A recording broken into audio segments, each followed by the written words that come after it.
Somewhere beneath the fields and forests of Bavaria, Austria, and stretches of Central Europe, there are tunnels.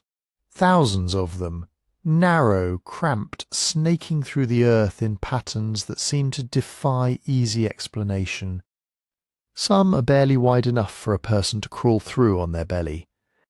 Others twist and turn with sudden drops, tight bottlenecks, dead ends that lead nowhere. And according to a claim that has spread across the internet like wildfire, some of these tunnels are 12,000 years old, part of a single connected network stretching underneath the entire continent of Europe. Think about that for a second. 12,000 years. That's before the pyramids, before Stonehenge, before writing, before agriculture even really took hold in most of the world. If that claim is true, we're talking about a hidden engineering project so vast, so ancient, so deliberately concealed that it would completely rewrite what we think we know about prehistoric humans. It would mean people we usually picture as small bands of hunter-gatherers were somehow organizing continent-spanning infrastructure thousands of years before the first cities existed. That's the claim. It's the kind of thing that stops you mid-scroll. It's the kind of thing that gets shared a million times with captions like, "Historians don't want you to know this."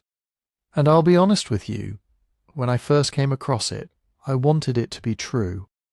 Who doesn't love the idea of some ancient hidden network humming beneath our feet, waiting to be discovered? But here's the thing about claims that shouldn't be possible. Sometimes they're not possible for a reason. So tonight we're going underground, literally and figuratively. We're going to look at what these tunnels actually are, where they're actually found, how archaeologists actually try to date something buried in dirt for centuries, and why the story split into two completely different directions. One boring, well-documented and grounded in medieval records, and one wild, speculative and almost impossible to verify. We're not here to just tell you what you want to hear. We're here to walk through the real evidence, the real archaeology, the real disagreements between researchers, and let you decide what's actually shocking and what's just internet mythology dressed up as ancient history. Sometimes the true story ends up being just as strange as the myth, sometimes stranger. Before we go down there, if you're listening to this to fall asleep, that's exactly why I make these.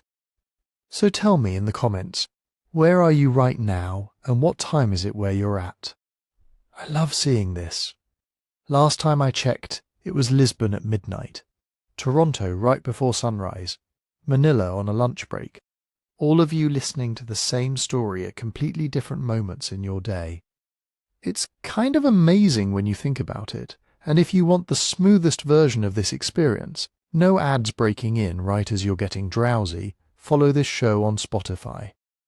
It's honestly the best way to support what I do here, and if you've got a spare 30 seconds, a 5-star review helps more than you'd think.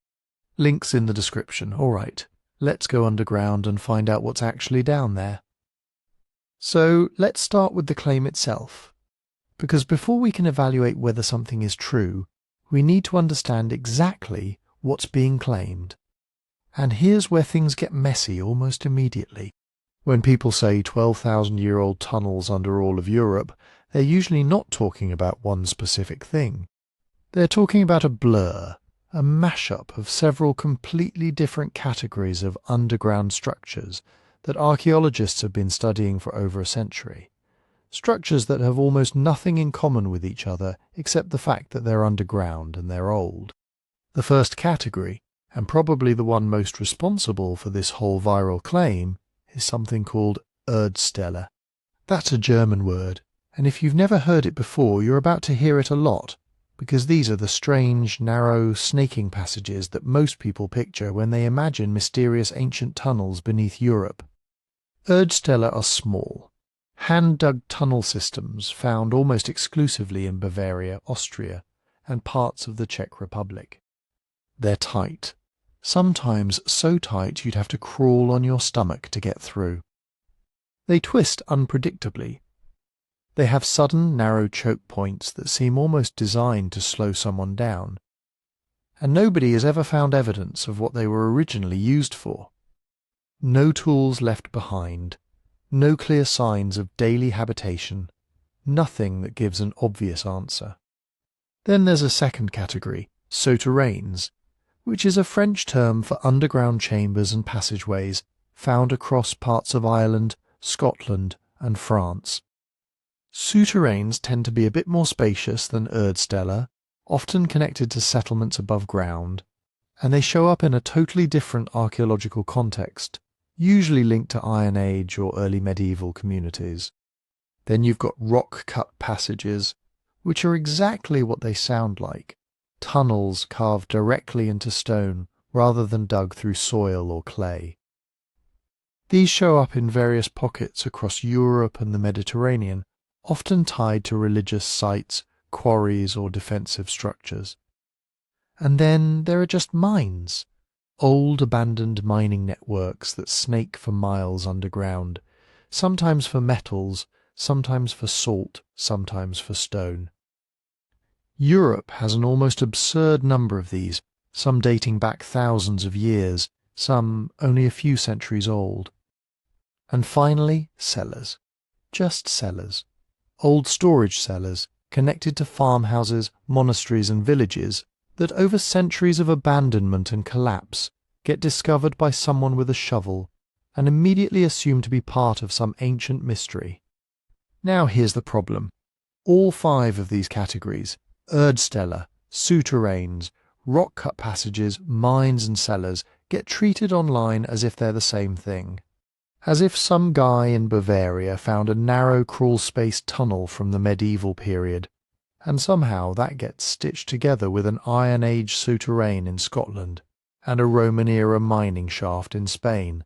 And suddenly you've got a headline that says archaeologists have uncovered a 12,000-year-old tunnel network spanning the entire continent. It sounds incredible. It is also, to put it bluntly, not how any of this works. So let's talk geography for a second, because this matters a lot. The claim says, under all of Europe. But when you actually map out where the strangest, most mysterious, most debated of these tunnels are found, specifically the Erdställe, the concentration is almost laughably local. We're talking about a fairly tight cluster centred on Bavaria in southern Germany, spilling over into Austria, with additional pockets showing up in the Czech Republic. That's it. That's the epicentre. Thousands of these tunnels have been documented, and the overwhelming majority of them sit inside this relatively small stretch of Central Europe. Yes, other underground structures exist elsewhere on the continent. Souterrains in Ireland and Scotland, rock-cut tombs in the Mediterranean, old mining networks across dozens of countries. But these are separate traditions, built for different reasons in different time periods by completely different cultures. They didn't spring from one shared blueprint. They're not veins of a single underground organism stretching from Portugal to Poland. They're independent, unrelated developments that happen to share one very basic feature. They're holes in the ground, so why does the story spread as 12,000-year-old tunnels under all of Europe, instead of there's an interesting cluster of medieval tunnels in Bavaria that nobody's fully explained yet? Because the second version doesn't get shared a million times. The first version does. Think about how information actually travels online.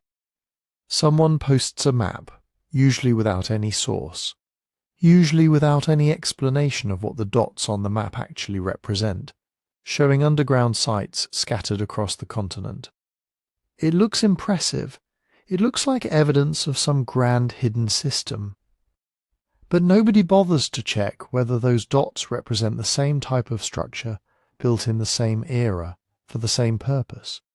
A Bronze Age mine in Wales gets the same little dot as a medieval Erdstall in Bavaria, which gets the same dot as a Roman cistern in Italy.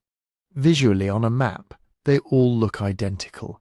Conceptually, they could not be more different. Then there's the caption problem. Once a claim like 12,000-year-old tunnels gets attached to one viral post, it gets copied, pasted and reposted hundreds of times, usually stripped of any context, usually with the number getting more dramatic each time it's repeated. 12,000 years is a nice round, ancient-sounding number. It predates known civilization. It sounds mysterious.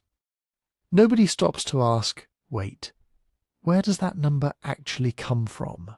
Which tunnel was dated to 12,000 years? Using what method? By which researcher? Published where? Those questions tend to just evaporate somewhere in the retweets. And this is really the heart of what we need to untangle tonight. Are we actually looking at evidence of one ancient unified system? Some kind of continent-spanning network built by a single culture or civilization we don't fully understand? Or are we looking at dozens, maybe hundreds, of completely separate underground traditions built across different centuries, by different peoples, for different reasons, that just happen to visually resemble each other when you're staring at a photo on your phone at 2 a.m? That's the real question buried underneath all of this. No pun intended. And to answer it properly, we need to actually go look at the tunnels themselves. Not the maps, not the captions, the actual archaeological record. Starting with the strangest, most debated, most genuinely puzzling of them all, the Erdställe of Bavaria and Austria. The tunnels that started this whole story in the first place. If you actually climb down into one of these things, the first impression you get is that somebody built a tunnel system specifically to make you uncomfortable. An Erdstall almost never starts with a grand entrance. Forget big stone portals and dramatic staircases, the opening is usually a slit. A trapdoor-sized hole in the floor of a barn, a narrow cut in a hillside, a low gap in a cellar wall that you'd miss if you weren't looking directly at it. Sometimes you have to turn sideways just to get your shoulders through the entrance. In a lot of cases you drop down a short shaft or a steep little ramp, and then it just keeps going. Inside, the dimensions are brutal. A tall Erdstall might give you a metre, maybe a metre 20 of headroom. That's shoulder level on a modern adult. In plenty of them, you're crawling on hands and knees or flat on your stomach, inching along a smooth clay floor with the ceiling scraping your back. Width is often barely enough for one person at a time. Turn around. Not happening.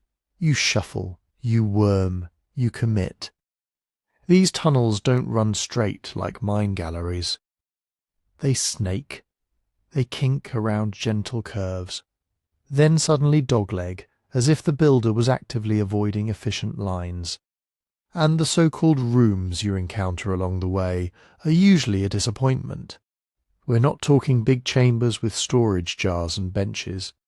A typical chamber might be a little oval widened off the passage, big enough for 1 or 2 crouching adults. 2-3 meters long, maybe a meter wide, slightly higher ceiling, and that's it. Sometimes there'll be a short side niche that goes nowhere, like an aborted idea in the dirt. And then there are the Schlupfer, the infamous squeeze holes. Imagine you're already in a cramped tunnel, and then up ahead the floor rises, the ceiling drops, and the passage pinches down into an opening that looks sized for a child, not an adult. That's the Schlupf. In many Erdställe you have to slide through it to reach the next section of tunnel or the next chamber. You don't walk through a Schlupf. You commit your entire body to it, one limb at a time, often with your arms stretched out in front of you, ribs scraping either side. Some of these are so tight that modern researchers have to exhale completely to squeeze through. Other times they're just narrow enough to feel like a deliberate choke point, a gate you can't cross without slowing down and becoming very, very vulnerable. This is where the impossible feeling comes in. If you think in terms of normal human needs, Erdställe make almost no sense. As storage spaces, they're terrible. The crawlways are too tight to easily haul in bulk goods. You can't carry big baskets. You can't drag heavy loads through a Schlupf without a lot of effort and risk. Once you're in a narrow chamber, You don't have much floor space to stack anything anyway. As living spaces, they're even worse. There's no room to sit comfortably upright in most of the network, let alone stand, lie down fully extended, or move around with other people. Ventilation is minimal. You've got small cross-sections, long stretches without vertical shafts, and usually only 1 or 2 known entrances. Light is a nightmare. Fire produces smoke you can't easily vent. Torches or lamps eat oxygen in a confined air volume. Yet there are no built-in lamp niches, no blackened ceilings that would scream, "We burned fires here for hours at a time." It's as if these were never meant for long stays underground.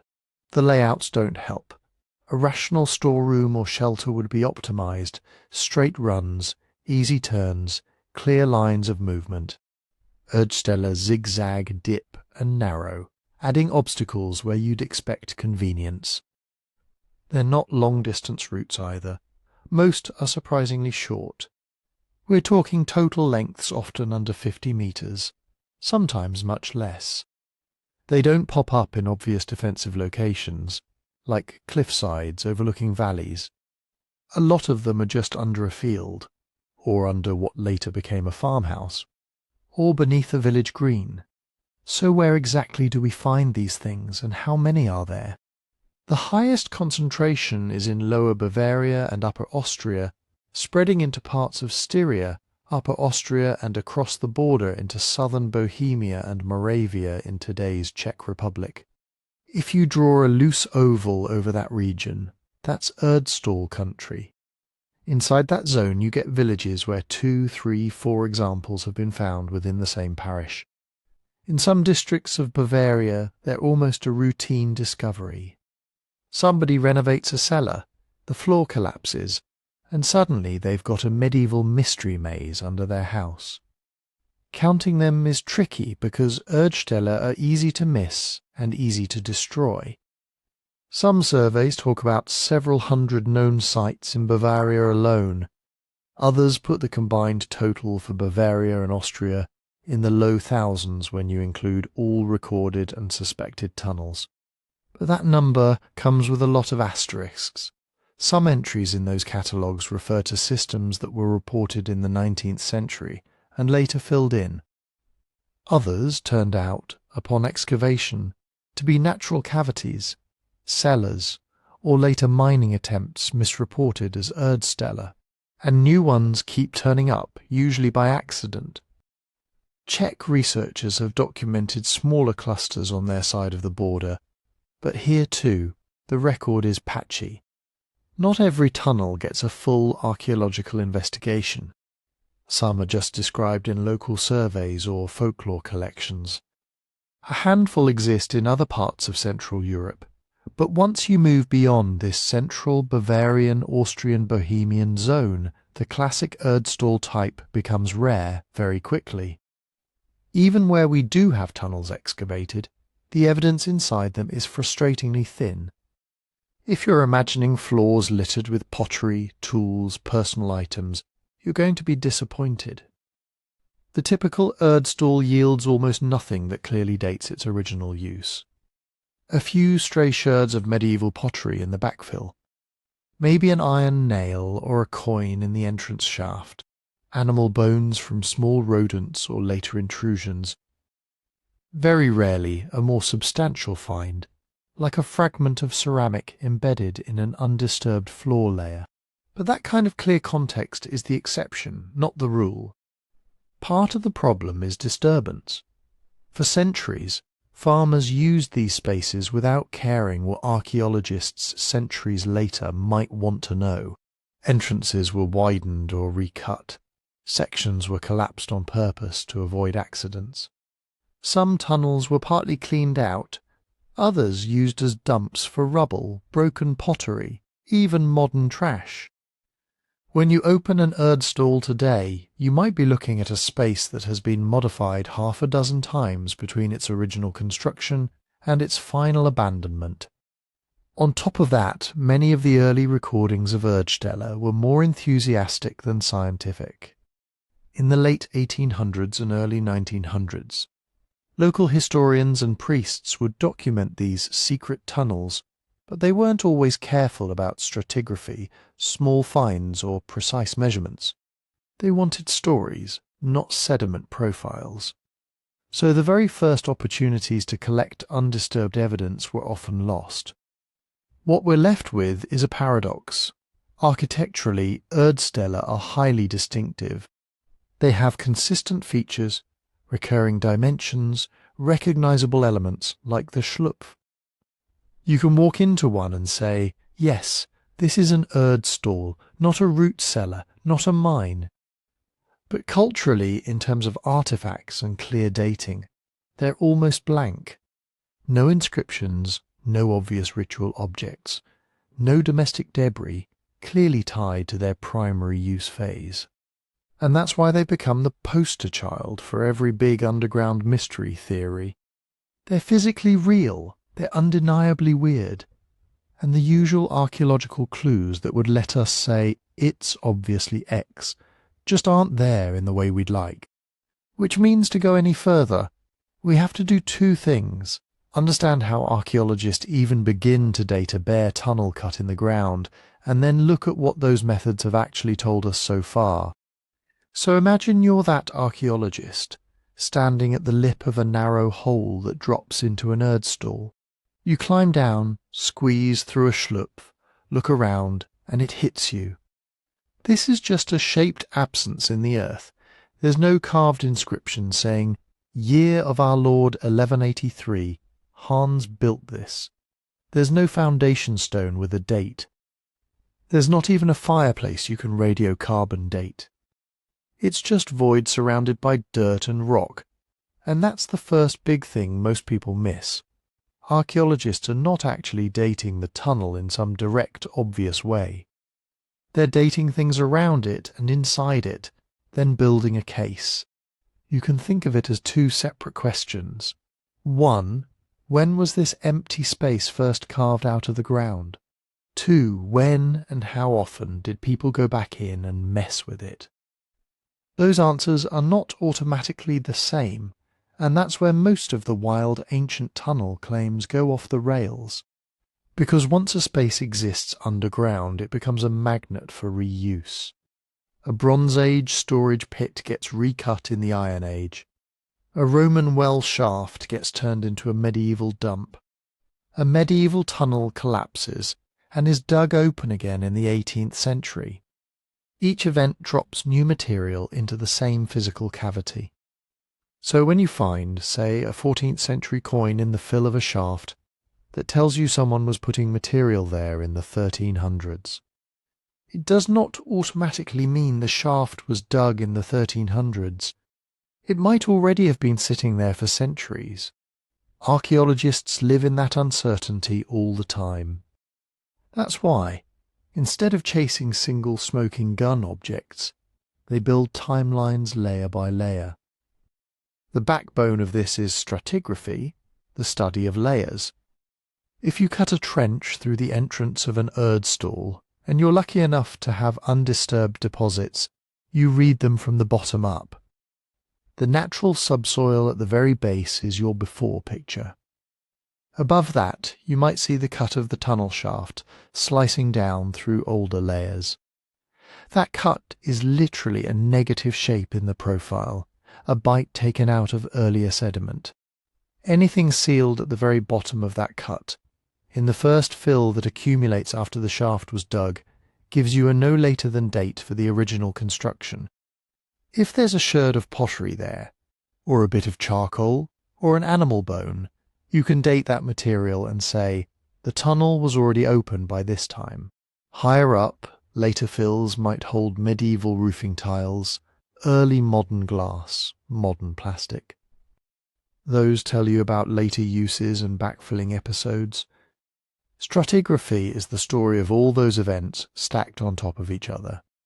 But stratigraphy alone doesn't give you calendar years. For that, you need things that can be dated in absolute terms. In underground archaeology, the workhorse is radiocarbon dating of organic remains. Tiny flecks of charcoal from a torch, a piece of wood from a shattered support, a seed trapped in the floor matrix, a bit of bone from an animal that died or was discarded during use. If you can be sure that organic bit is from the tunnel's primary use phase, not from a later burrowing animal or a modern campfire, you can send it to the lab, get a radiocarbon age, and anchor your chronology. When preserved wood is present in structural form, you can sometimes go a step further. Dendrochronology, tree ring dating, lets you date the year a tree was felled by matching its ring pattern to a master sequence for the region. If the entrance of a shaft is lined with timbers and those timbers still have bark or the outer rings intact, you can get almost to the exact year someone cut those trees to build or reinforce that entrance. That's ideal world stuff. In many Erdställe there simply isn't surviving wood, or it's too decayed or reused to be sure it belongs to the original construction. So archaeologists fall back on more indirect clues. Tool marks, for example. Different periods favour different tools. A passage cut with iron picks and chisels leaves a different microtopography than one hacked out with stone tools or later steel mining gear. If you see regular flat chisel scars, that match known medieval quarrying techniques that weighs heavily against a Stone Age origin. Construction style is another. The shape of shafts, the way steps are cut, how corners are rounded or squared, the typical dimensions of passages, these can be compared to well-dated underground structures, medieval wine cellars, refuge caves, ice pits, early mines. When the same habits show up, the same way a step is undercut, the same neat smoothing of a ceiling, you're likely looking at the same general technological tradition. Then there's the sediment that creeps back in after people abandon the tunnel. Fine silts wash in, collapse material drifts from the ceiling, animal burrows mix things up. By reading that infill sequence, coarse collapse layers versus slow wind-blown dust, sudden dumps versus gradual silting, archaeologists can sometimes distinguish a long, quiet period of natural infill from a single deliberate backfill event. All of this is messy. Intrusion is a constant problem. Burrowing animals import modern rootlets into ancient layers. Later builders cut new pits and shafts that slice through older deposits, dropping their own debris into earlier spaces. A single careless digger in 1850 can completely scramble what had been a beautiful stratigraphic story. That's why any bold claim like this tunnel is 12,000 years old carries a heavy evidential burden. 12,000 years puts you back in the early Holocene, right after the last ice age. In Europe, that's the time of late hunter-gatherers, not farmers with churches and stone villages. If you want to argue that a narrow engineered tunnel system like an Erdstall is that old, you can't just point to an old-looking stone or a stray Paleolithic flint found somewhere in the same parish. You'd need a robust early Holocene context tied directly to the tunnel's creation and first use. Ideally, you'd have an undisturbed basal floor layer with early Holocene radiocarbon dates, tool marks consistent with the technology of that period, associated artifacts in primary position, stone tools, hearths, organic remains, embedded in the original floor or wall plaster, not washed in later, and surrounding stratigraphy that makes sense. No younger layers sitting inexplicably below your 12,000-year-old material, in other words, all the lines of evidence would have. To converge, the layers, the artifacts, the lab dates, the construction techniques, the regional archaeology. Without that convergence, an underground void is just that. A void that might have been carved yesterday, 900 years ago. Or if you're going to say 12,000 has to stand up against everything we know about what people were actually doing in Europe at that time. So what happens when we apply these methods to real Erdställe? What do the layers, the scraps of pottery, the rare bits of wood and bone actually tell us, once you strip away the wishful thinking? When you do that, when you stop listening to headlines and actually listen to the layers, a pattern starts to emerge.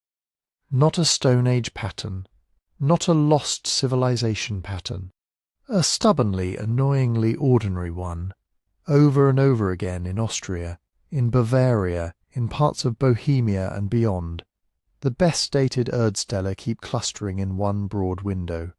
The later Middle Ages into the early modern period. Roughly think somewhere between the 10th and the 17th centuries, with a lot of regional variation and a lot of question marks around the edges. That doesn't mean they were all dug in one burst, or all for the same reason. It means that when archaeologists finally get a clean stratigraphic section, a secure radiocarbon date, or a piece of timber they can tree ring, the calendar dates keep dropping in that range. In some places the signal comes from wood, a shaft lining whose oak beams can be dendro-dated to, say, the late 1100s.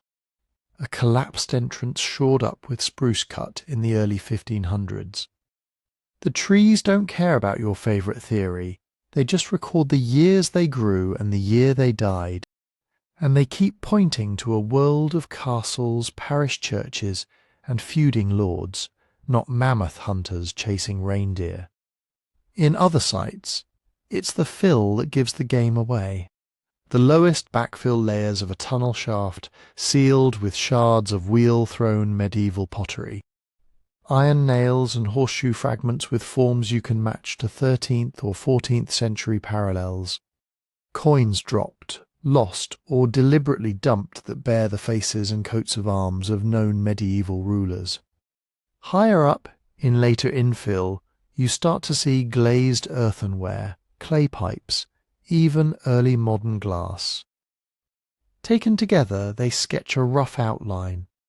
Many of these tunnels were open, used and altered at exactly the time Europe's rural landscape was full of small villages, scattered farms and chronic insecurity.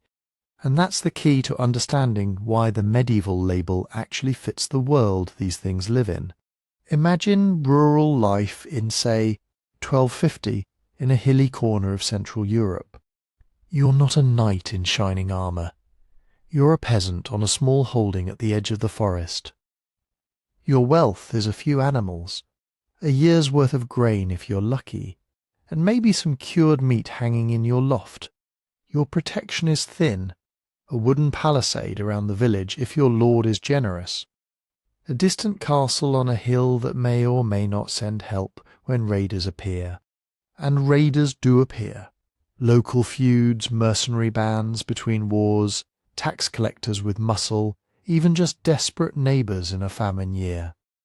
On top of that, you're at the mercy of weather swings, failed harvests, and the kind of epidemics that can rip through a community in weeks.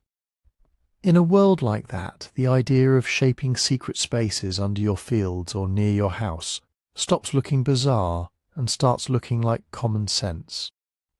Underground, the temperature barely changes. A few metres down, the earth holds a steady cool that protects grain from mould, root crops from frost, smoked meat from heat waves. It evens out the peaks and valleys of medieval climate chaos. In a bad year, that microclimate can be the difference between surviving to the next harvest or not. Underground, sound is muffled. Firelight doesn't carry. A narrow, twisting passage with a choke point that only lets one person through at a time is easy to defend, even if you're not a trained warrior. You don't need a standing army. You need a plan, a hiding place, and enough time to slip into it when you hear hooves on the road. Underground, things disappear. A chest of coin you don't want the taxman to see. A barrel of grain you can't declare without losing it in levies. Religious items that have suddenly become wrong after a change in church politics. In periods of heresy hunts, witch panics, or Reformation-era tension, concealment wasn't just about wealth. It could be about your life. So when archaeologists see an Erdstall entrance tucked right beside a farmstead, connected to a cellar or a barn, or directly under a now-vanished medieval house plot, the medieval context doesn't feel like a stretch. It feels exactly like the kind of quiet, local solution people invent when nobody powerful is coming to save them. But here's where the story refuses to be simple. Even within that broad medieval early modern envelope, there's real debate. Some researchers argue that a subset of these tunnels show signs of being older at their core, maybe early medieval, maybe even late antique in a few contested cases. They point to stratigraphic sequences where the earliest fills lack high medieval material, or to construction quirks that seem to predate known local building habits. In rare instances, a radiocarbon date from deep in an undisturbed floor layer nudges back into the early first millennium. Others push harder in the opposite direction.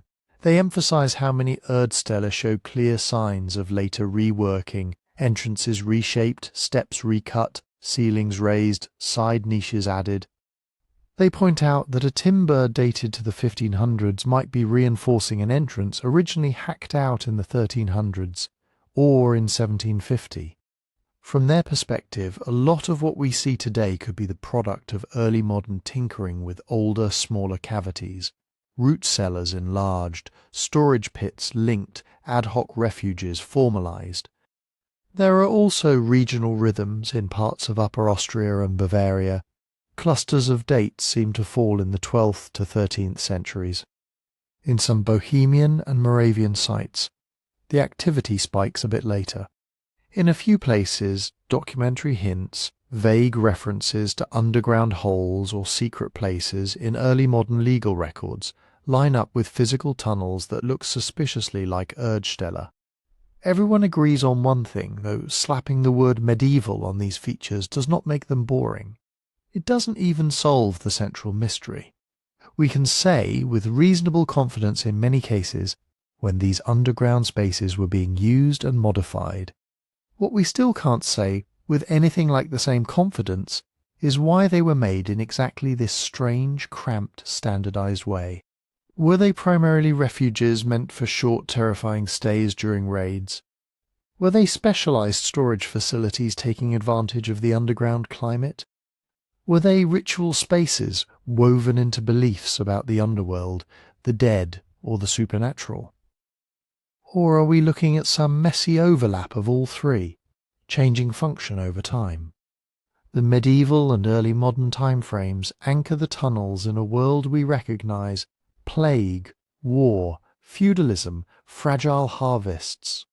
But they don't dispel the puzzle of their purpose. If anything, they sharpen it. Because once you accept that most Erdställe don't belong to a lost Ice Age civilization, you're left with a more uncomfortable, more intimate question. What were ordinary people in late medieval Europe doing beneath their fields and houses that they didn't want the open air, and maybe not even their neighbours, to see? To get closer to that answer, we have to zoom out from Erdställe as a single phenomenon and look at the bigger underground picture across Europe. When we do, a very different story comes into focus.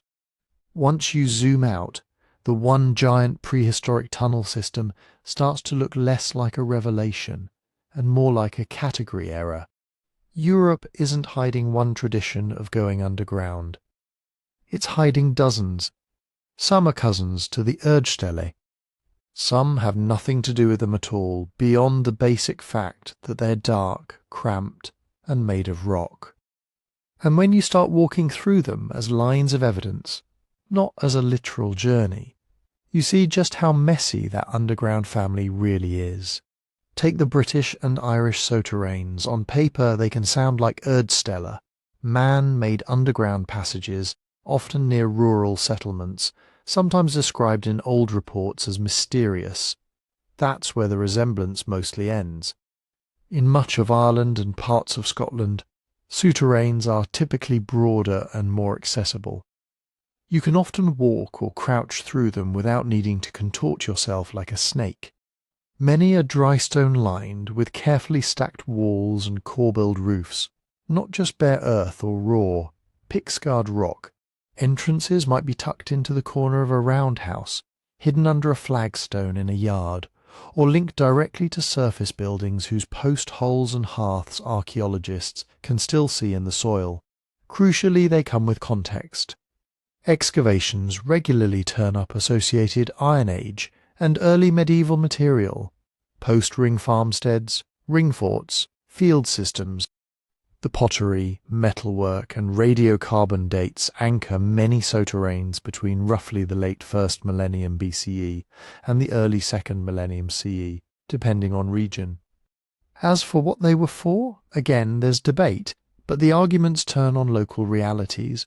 Raids between rival groups, cattle theft, the need to stash food, more than on Ice Age superhighways. Some souterrains show clear evidence of storage. Niches, shelving stones, large quantities of animal bone and grain imprints. Others look more like bolt holes, tight bends, narrow bottlenecks, low ceilings designed to slow or deter pursuers. They are underground, yes. They are mysterious, if you're standing in one with a flashlight and no background reading. But they grow out of a particular Atlantic Iron Age and early medieval world with its own architecture, its own politics, its own fears. They are not simply branches of some pan-European, 12,000-year-old network that just happens to skip the surface evidence. Move north and east, and the picture changes again. In Scandinavia, for much of prehistory and the medieval period, the relationship with rock and shelter takes a different form. Instead of worm-like passages deliberately wormed through soft subsoil, you see people leaning on what the Ice Age left them. Natural rock shelters, overhanging cliffs, shallow caves. Some of these overhangs become seasonal camps, hunting bases or temporary refuges. Others evolve into clever storage spaces. In Norway and Sweden, archaeologists have documented rock shelters and small cutbacks used to keep fish, meat and dairy cooler and drier through fluctuating seasons, sometimes enhanced with low walls or partitions, but not turned into full tunnel systems. Where there is cutting, it often hugs the boundary between natural and modified, enlarging a crevice, straightening a ledge, carving a shallow groove to hold a wooden door. Practical tweaks to an existing rock feature, not long, deliberately hidden labyrinths bored from scratch through loess or clay, go south into the Mediterranean, and those underground traditions change yet again. In places like southern Italy, Malta, parts of Greece, and the Levantine coast, you find entire rock-cut complexes. Rooms, stairways, cisterns, tomb chambers, sometimes multi-level catacomb systems running beneath ancient cities and villages. These can be elaborate, architecturally ambitious spaces with carved pillars, benches, altars and water channels. Some begin as burial grounds, slowly expanding into vast necropolis as generation after generation is added. Others start life as quarries, stone extracted to build surface structures, leaving behind cavernous voids that are later repurposed as storage, workshops, or even early Christian meeting places. Here, underground doesn't automatically mean secret. It might mean cooler, or cheaper, or ritually potent. A carved chamber off a limestone cliff face in Sicily may have a religious function, a funerary function, or a purely practical one, but it's not part of some standardized, body-sized tunnel grid like an Erdstall. The shapes, sizes, and architectural details reflect local stone, local religion, and local politics. And then there's another whole category that often gets swept into mystery tunnels when people don't know what they're looking at: prehistoric mining galleries. Across Europe, long before anyone wrote chronicles about knights and castles, people were already going underground for one very specific reason: raw materials. Think of the Neolithic flint mines at places like Grimes, Graves in England or Spiennes in Belgium. Miners sank shafts down to prized flint layers, then dug out radiating galleries to chase the best seams. The result? Networks of low radiating tunnels and chambers that absolutely feel like stepping into a spider's web of human-made darkness. They're not ritual labyrinths from 12,000 years ago. They're stone tool factories from 5,000 or 6,000 years ago, with antler picks still lying where miners dropped them. The same pattern shows up with prehistoric and early historic salt and copper mining. At Hallstatt in Austria, people were cutting deep into salt-rich mountainsides in the Bronze and Iron Ages, carving galleries, ventilation shafts and haulage routes. At sites like Rudna Glava in Serbia or Mitterberg in the Alps, early metal miners hacked their way through rock to reach copper ore, leaving scarred tunnel walls, tool marks and waste heaps that still ring the shafts today. To a casual visitor centuries later, stumbling into a backfilled gallery or a collapsed side passage, the distinction between mine and mystery tunnel might not be obvious. Both are cramped, both are dark, both snake through the underworld. But the archaeological fingerprints are very different. Ore residues, mining tools, waste rock dumps, sometimes even wooden supports blackened by ancient torches. These spaces had a clear economic purpose. They plugged into trade networks, metallurgical knowledge, and the hunger of emerging societies for blades, axes, ornaments, and salt bricks. Put all of this side by side, Irish souterrains, Scandinavian rock shelters, Mediterranean rock-cut complexes, prehistoric mines, and a key idea comes into focus. Just because two things are underground doesn't mean they share a common origin, date, or function. The human imagination is quick to flatten complexity. We see lines on a map and want to connect them.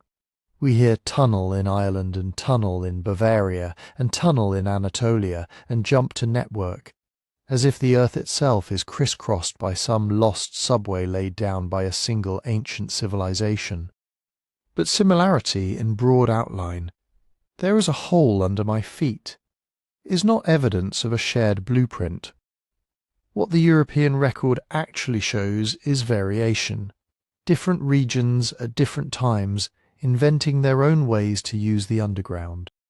Some to store food, some to mine stone and metal, some to bury the dead, or honour gods, or hide from enemies. Sometimes those traditions overlap or influence one another. Often they don't. Erdställe sit inside that bigger picture. They're one local expression of a wider human habit. When the surface world feels dangerous, inadequate, or expensive, we turn to the spaces below. To understand them, we don't need to collapse every underground structure into one mega myth.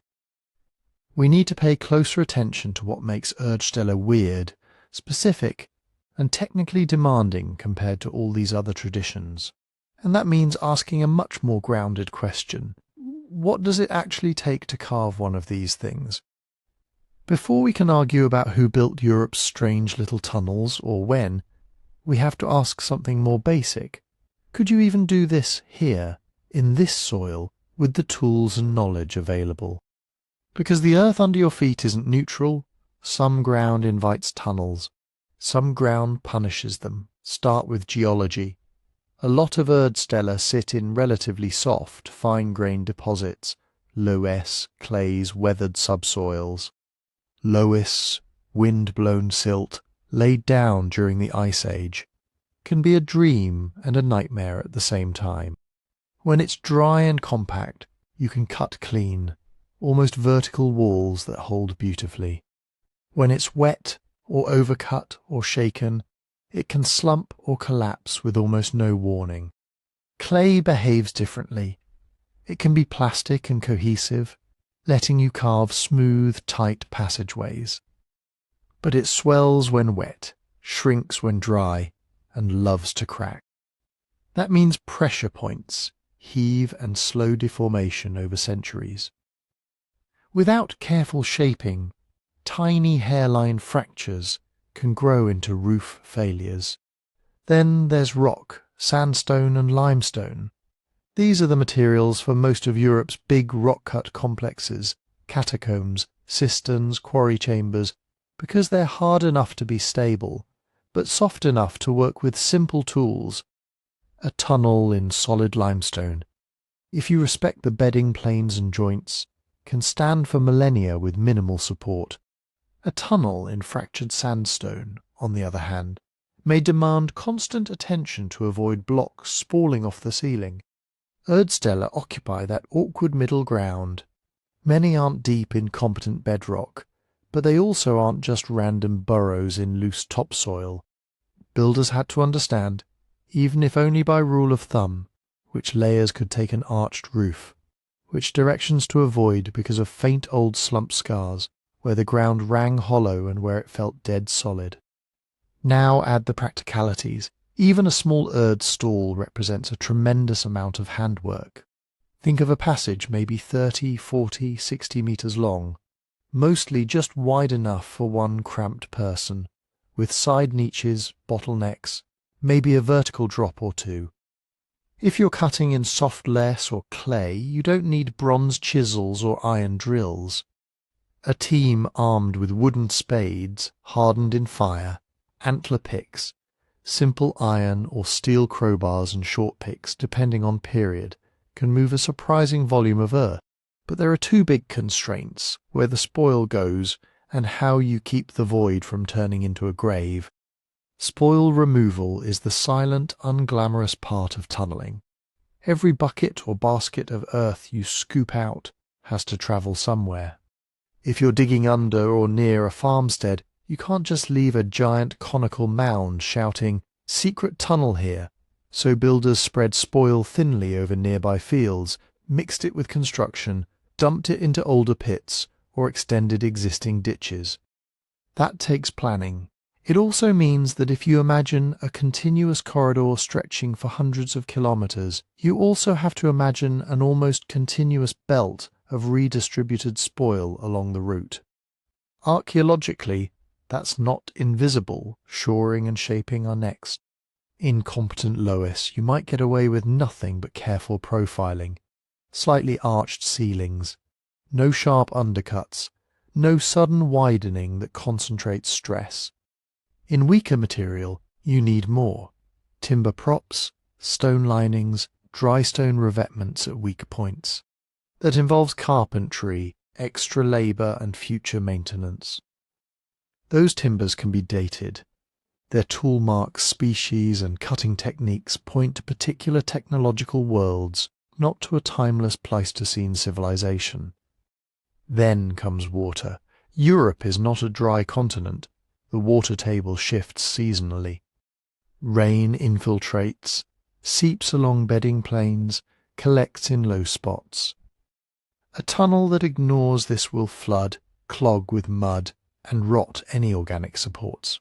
So functioning underground spaces need at least a rough grasp of drainage, slight gradients, sumps, side gutters, sometimes small shafts to let water escape. In limestone, you might tap into existing fractures that already drain naturally. In clay, you do the opposite. You avoid obvious seepage zones like the plague.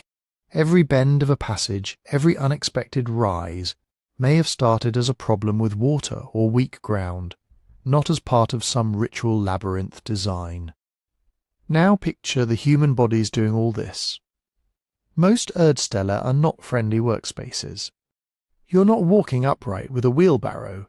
You're crawling, crouching, lying on your side. You're swinging a pick in a half-twist, hauling baskets out backwards, breathing dust in a space where one kicked-over lamp means instant blackness. That means you need airflow. In a short tunnel, the entrance alone might be enough. In anything extensive, you quickly hit the limits of fresh oxygen and candle life.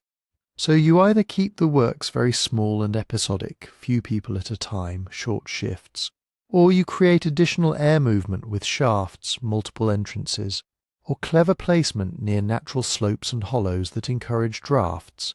Lighting is its own constraint.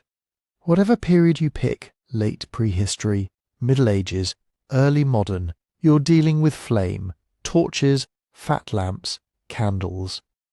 They consume oxygen and deposit soot. They don't last forever.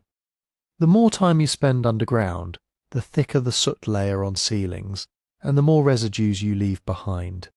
In a genuine continent-spanning network used for regular travel, the cumulative signature of smoke, charcoal, dropped lamp fragments, and trampling would be enormous. And then you have to ask, time. How long does it take to carve, say, 50 meters of cramped, twisting passage with hand tools? Experimental archaeology and comparisons with mines suggest that small teams could advance maybe tens of centimeters to a meter per working day in tough conditions, faster in very soft loess. Spread that over a season, with agricultural work competing for labour, and you're easily looking at weeks or months of intermittent effort for a single modest complex. Scale that up.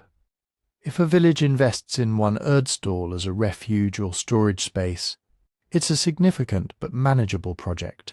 A few families contribute labour, some local specialists coordinate, and over a couple of years the thing is complete.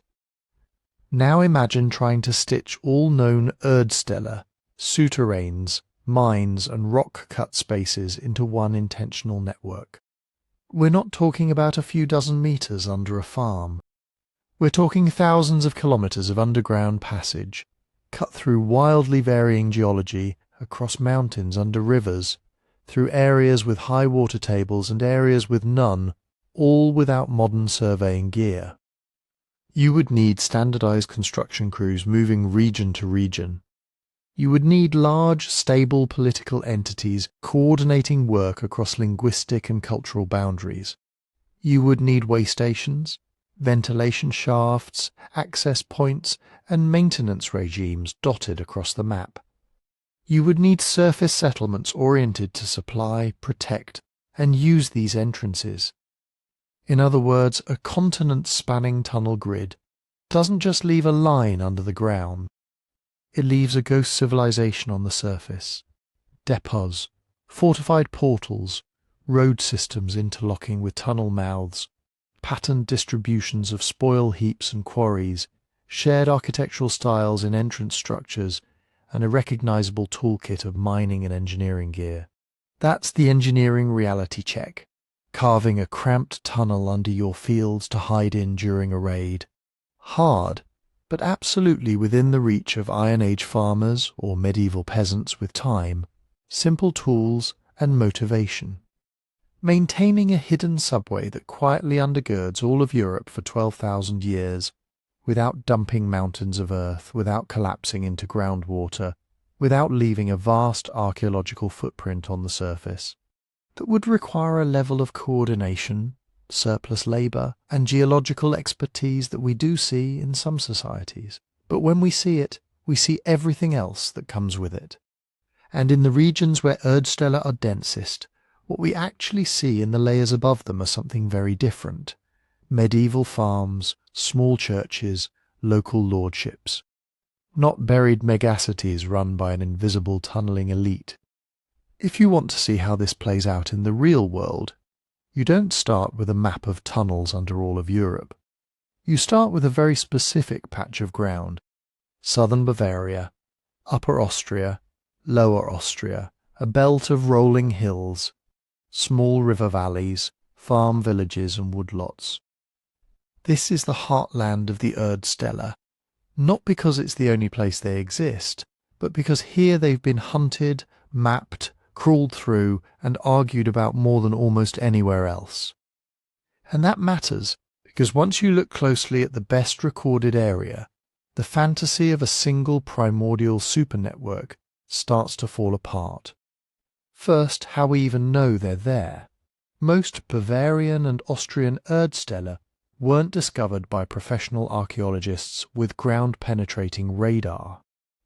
They were found by annoyed farmers hitting voids with ploughs, builders opening old cellar walls, kids falling into suspicious holes, and local priests hearing rumours about secret passages under the church hill. From there, the documentation tends to follow the same pattern. A local history enthusiast or teacher hears about a Loch, a Schlupf, an Unterardische Gang. They go have a look. If the entrance is still open, they squeeze in, take rough measurements, sketch a plan, maybe snap some photos. Speleological groups get involved, caving clubs who are used to crawling through tight spaces and making proper surveys. They bring tape measures, compasses, clinometers. They draw accurate floor plans and cross-sections, note changes in rock and soil, record every choke point and chamber. Then the heritage officers step in. In Bavaria, that's the Bayerisches Landesamt für Denkmalpflege. In Austria, various provincial monument services. They register sites, assign inventory numbers, sometimes commission more detailed archaeological work. In some municipalities, local Erdställe are founded, societies whose entire purpose is to find, document and preserve these things. The result in this one region is unusually good data. Dozens and dozens of sites with measured plans, depth profiles, notes on tool marks, soot, fills, associated finds. Enough to see patterns that a casual visitor or a conspiracy map on social media will never notice. Start with the layouts. If you're imagining long, straight transit tunnels you can walk down in a line, forget it. A typical Bavarian or Austrian Erdstall, and there are multiple typologies, but we're simplifying here, might consist of a short entrance corridor a few meters long that quickly tightens. Then a squeeze point, a deliberately pinched schlupf where you have to turn sideways, crawl or even worm through on your belly. Beyond that, another low passage, often bending sharply, maybe branching once or twice into side arms. At the ends, tiny chambers, not grand halls. Think crouching space for 1 or 2 adults, not underground feast room. The branching isn't like subway nodes, it's more like roots, short, stubby offshoots, dead ends, little niches cut into walls. Some complexes have looped circuits, but even then we're talking tens of meters in total length, not kilometers. And those squeeze points repeat. You find sequences like crawl, squeeze, small chamber, squeeze, another chamber, tight dogleg, end. Sometimes the tight sections are so constricted that modern surveyors literally cannot get through and have to infer the rest from probes or partial access. Whatever these spaces were for, they were not optimized for moving goods or troops quickly underground. They're designed to slow, filter and contort bodies. Now look where they are. Plot them on a map of southern Bavaria and northern Austria, and you see dense clusters around certain villages and landscapes. But when you zoom in, you notice something important. They hug settlement zones. They're on the slopes just above farmsteads, under the edges of old village cores, on hills crowned by medieval churches, in fields that, when you check old cadastral maps and documents, were under cultivation for centuries. There are patterns. Erdställe tend to sit on gentle to moderate slopes, not on the flat valley bottoms and not on the very highest exposed ridges. Often they're in loess or weathered subsoil overlying more solid rock, a combination that, as we've seen, is workable but stable enough. They cluster near historical settlement lines, but they're rarely directly under the church nave or the central farmhouse. Instead, they're offset, under a garden, a barn, a terrace, below the main building. You also see a recurring association with places that later become symbolically important: church hills, pilgrimage sites, wayside chapels.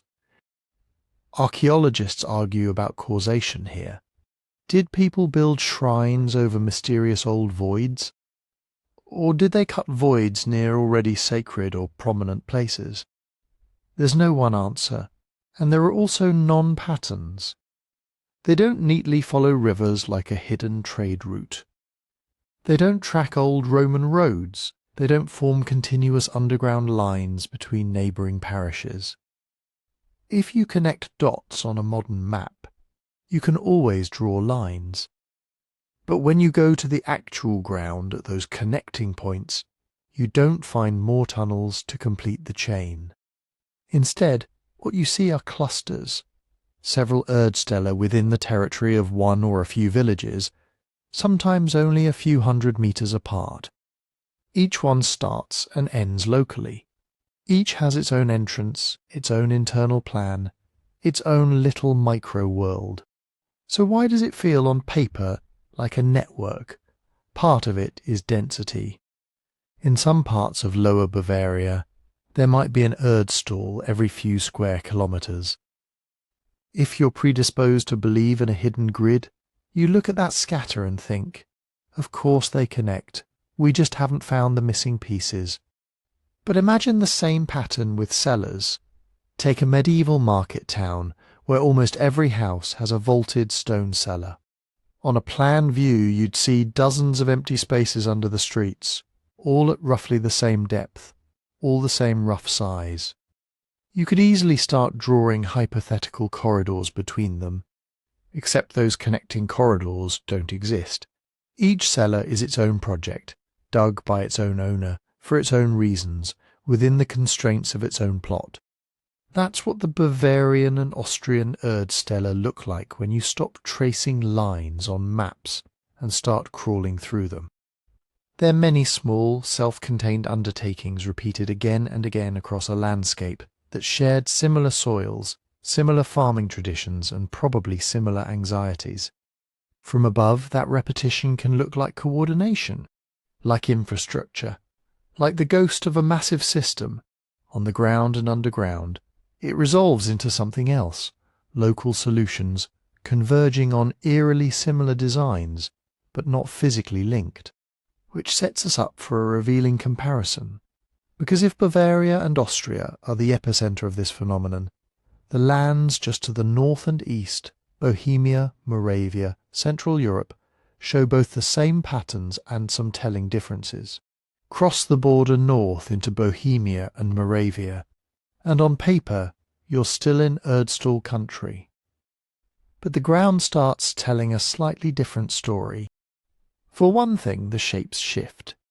In southern Bohemia, especially in the borderlands with Austria, you do find classic Erdstall-style passages, low, narrow, with awkward bends and sudden constrictions.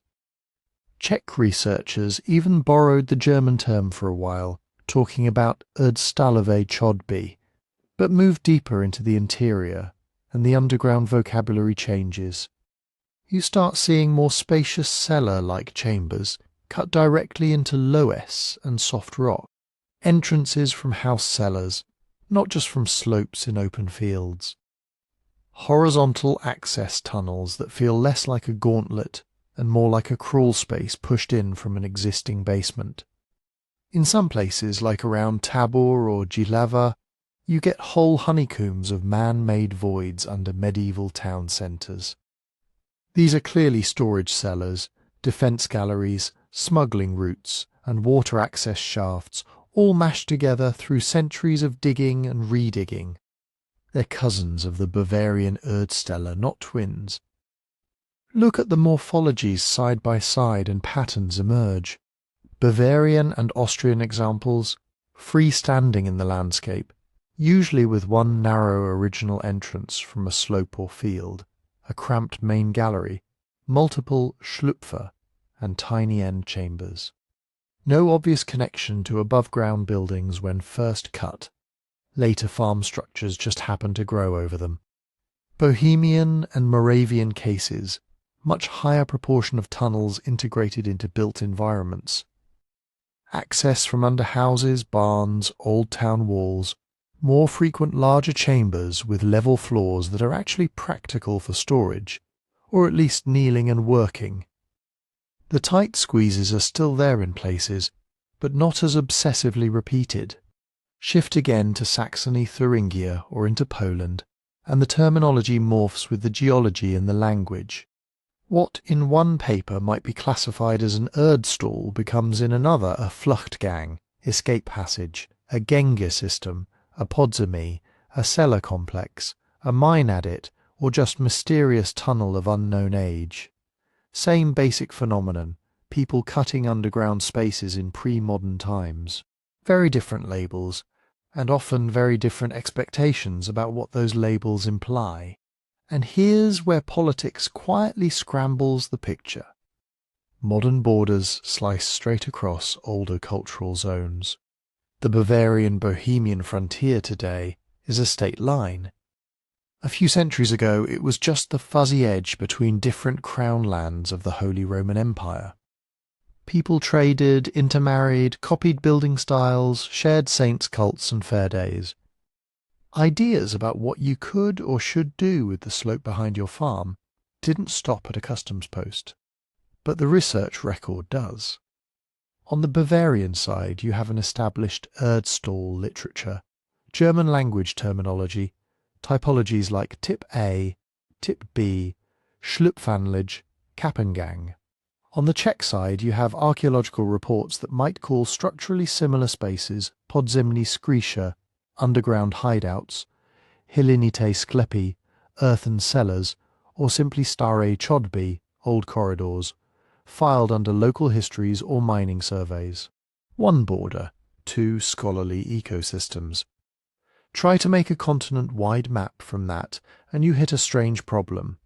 Whether something counts as part of the network often depends less on its shape underground and more on what the local archaeologist chose to call it and which journal they published in. You also run into the issue of reuse. Bohemia and Moravia are excellent laboratories for this because there's a lot of documented second lives for underground spaces. Take a hillside with an early awkward tunnel, probably late medieval. A simple bend, a squeeze, a cramped chamber that an Erdställe specialist would feel very at home in. 200 years later, a farmer inherits the plot in the middle of a series of crop failures. Grain prices spike. He needs cool, stable storage. There's already a void under his field, so he widens part of it, cuts a more comfortable entrance from his new cellar, adds side niches for barrels, installs a stair, maybe plasters spots to stop crumbling. Leaves the old squeeze at the far end because it's too much work to remove, or because he thinks it might still be useful as a hiding place. Now fast forward another 2 centuries. The region is caught up in a war. Troops are quartered in the village. Local families stash valuables, and sometimes themselves in the underground, sealing entrances behind them. Oral tradition remembers the system as refuge tunnels from the Swedes, or from the Prussians, or from the last war, depending on which catastrophe looms largest in memory. When an archaeologist finally documents the space in the 20th century, they find 17th century pottery sherds in the fill, 19th century wine bottles in side niches, a soot layer near the entrance, older tool marks in the deeper chamber. Which date do you pick? Is it a 13th century tunnel reused in the 17th and 19th centuries? A 17th century refuge structure later repurposed as a cellar? A mysterious medieval passage that just happened to keep being useful? The honest answer is all of the above, and that ambiguity isn't rare. It's typical. In Central European towns, many of the secret tunnels tourists get shown started life as fortification elements, drainage channels, wall galleries, sally ports. Later, they were tapped into by citizens as private storage. Later still, they were extended, blocked, or linked up with neighbours' cellars. Some portions predate others by hundreds of years, but to the people walking through them now, it all feels like one coherent underground system. Origin stories blur because buildings and social needs change faster than rock erodes. What the regional variation really underlines is this. People weren't following one master blueprint winding under all of Europe. They were responding to local constraints and opportunities. In areas with deep loess and no good building stone, digging underground might be the cheapest way to create cool storage, experiment with hiding places, or carve out liminal ritual spaces. In regions with history of border raids, religious conflict, or banditry, tight, easily sealed passages take on an obvious appeal as refuges, ambush points, or smuggling routes. In market towns with strong trading traditions, broad cellars and interlinked storage galleries make economic sense. A narrow Erdstall-type squeeze in that context might be an older layer, a symbolic remnant, or just a weird inherited feature that no one bothered to remove. Seen this way, the overlaps between Bavaria, Bohemia, Moravia, Saxony and Poland aren't evidence of a single 12,000-year-old civil engineering project. They're evidence of something arguably more interesting: multiple communities across different languages and political systems, independently discovering that going underground solved some of the same human problems: fear, hunger, secrecy, status, but in ways that always bent around local geology, law, warfare and belief. And once you factor in that tangle of local motives, the theories people have floated for what these tunnels were actually for start to look very different. So let's start with the most intuitive idea people have when they first wriggle into one of these things. They were hiding places. On the surface, the architecture seems to back that up. Think about the basic Erdstall toolkit, a tiny, easily concealed entrance in a slope or under a barn floor, a steep drop or awkward bend right after you go in, then a low, narrow main passage that forces you to move single file, and crucially those Schlupfer, the squeeze points where you have to crawl, twist or slide through a hole barely big enough for one human body. From a defensive logic, it writes its own script. You keep the entrance small so it's hard to spot from a distance. You tuck it into a hedgerow, a terrace edge, the shadow of a stone wall. If someone does find it, they still have to commit. Duck down, climb in, leave daylight behind. Then you make them pay for every meter. Sharp turns and sudden constrictions break line of sight. A pursuer can't charge. They have to go in blind, one at a time, unable to swing a weapon properly. If you're inside, you know the layout. They don't. You can retreat past a squeeze that you can slip through quickly and comfortably, but that a bigger, armoured attacker will struggle with. In some tunnels, the Schlupf isn't just narrow, it's offset, so you have to shift body position in an awkward way, momentarily helpless. It's the underground equivalent of a murder hole and a choke point wrapped into one. And it gets more compelling when you place it into the kind of world most medieval villagers actually lived in. Forget massive pitched battles between kingdoms. Think instead of the slower background noise of insecurity. Small bands of raiders, mercenaries, unpaid and living off the land, feuding nobles, tax collectors who come with muscle, religious wars where the wrong confession can suddenly make you a target. In those scenarios, you don't necessarily need a bunker that can withstand a siege. You need places where you can vanish for a few hours. You hear hooves in the distance, bells tolling in alarm, shouts on the road. You grab the kids, a chest with documents and coin if you're lucky, a sack of grain or dried meat, and you disappear into the hillside. From outside, the slope looks normal.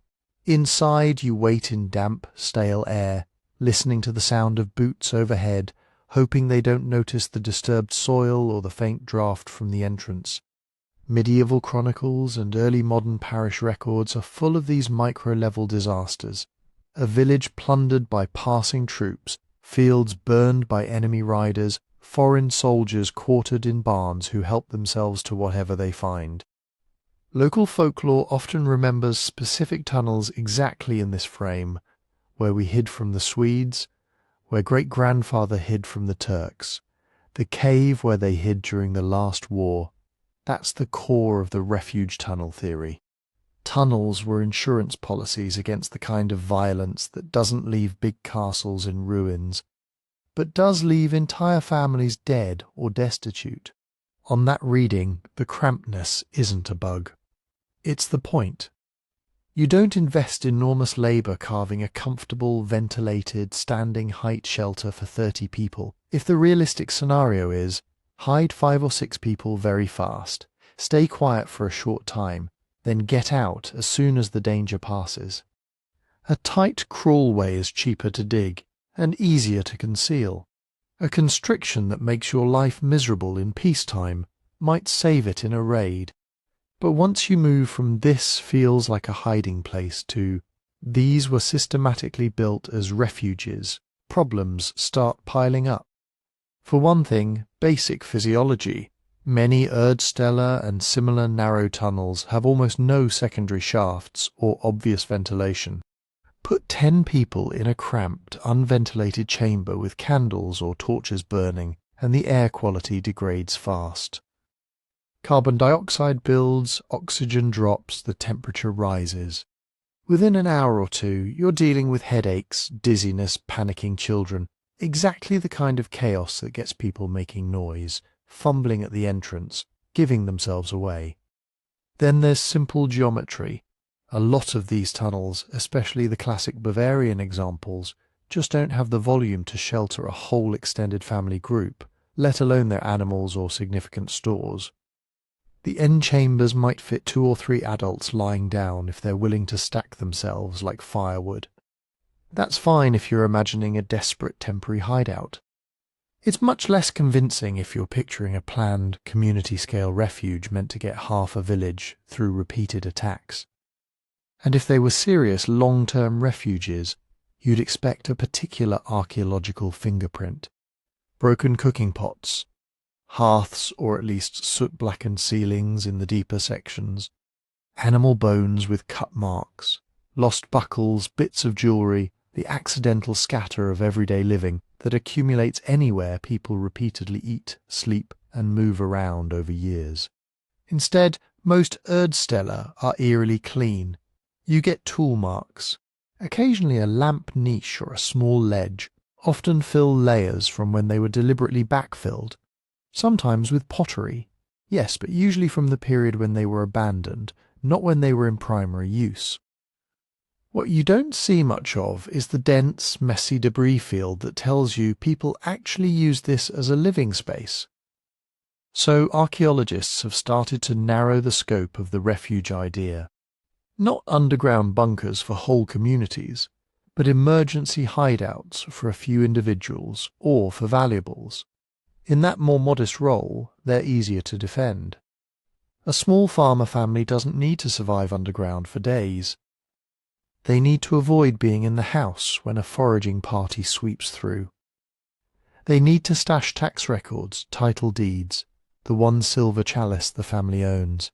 Somewhere the soldiers won't find it while they're overturning furniture.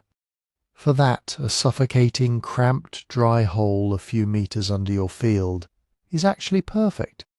And this is where the pattern in the landscape matters. Refuge use feels most plausible in exactly the regions where written history tells us insecurity was chronic.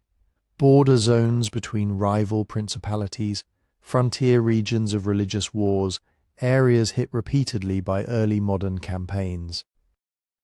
It also makes sense where the tunnels are clearly isolated from domestic architecture, lone hillside entrances, with no original connection to houses, as in many rural Bavarian cases. Those feel like places you'd go when you explicitly do not want to be found in your home. On the flip side, the refuge explanation gets weaker as you move into environments where the tunnels are tightly integrated with cellars and town infrastructure, the chambers are wide, level, and obviously optimized for storage or working rather than just squeezing bodies in, and there are clear signs of long-term everyday use. Barrel stands, drainage, paved floors.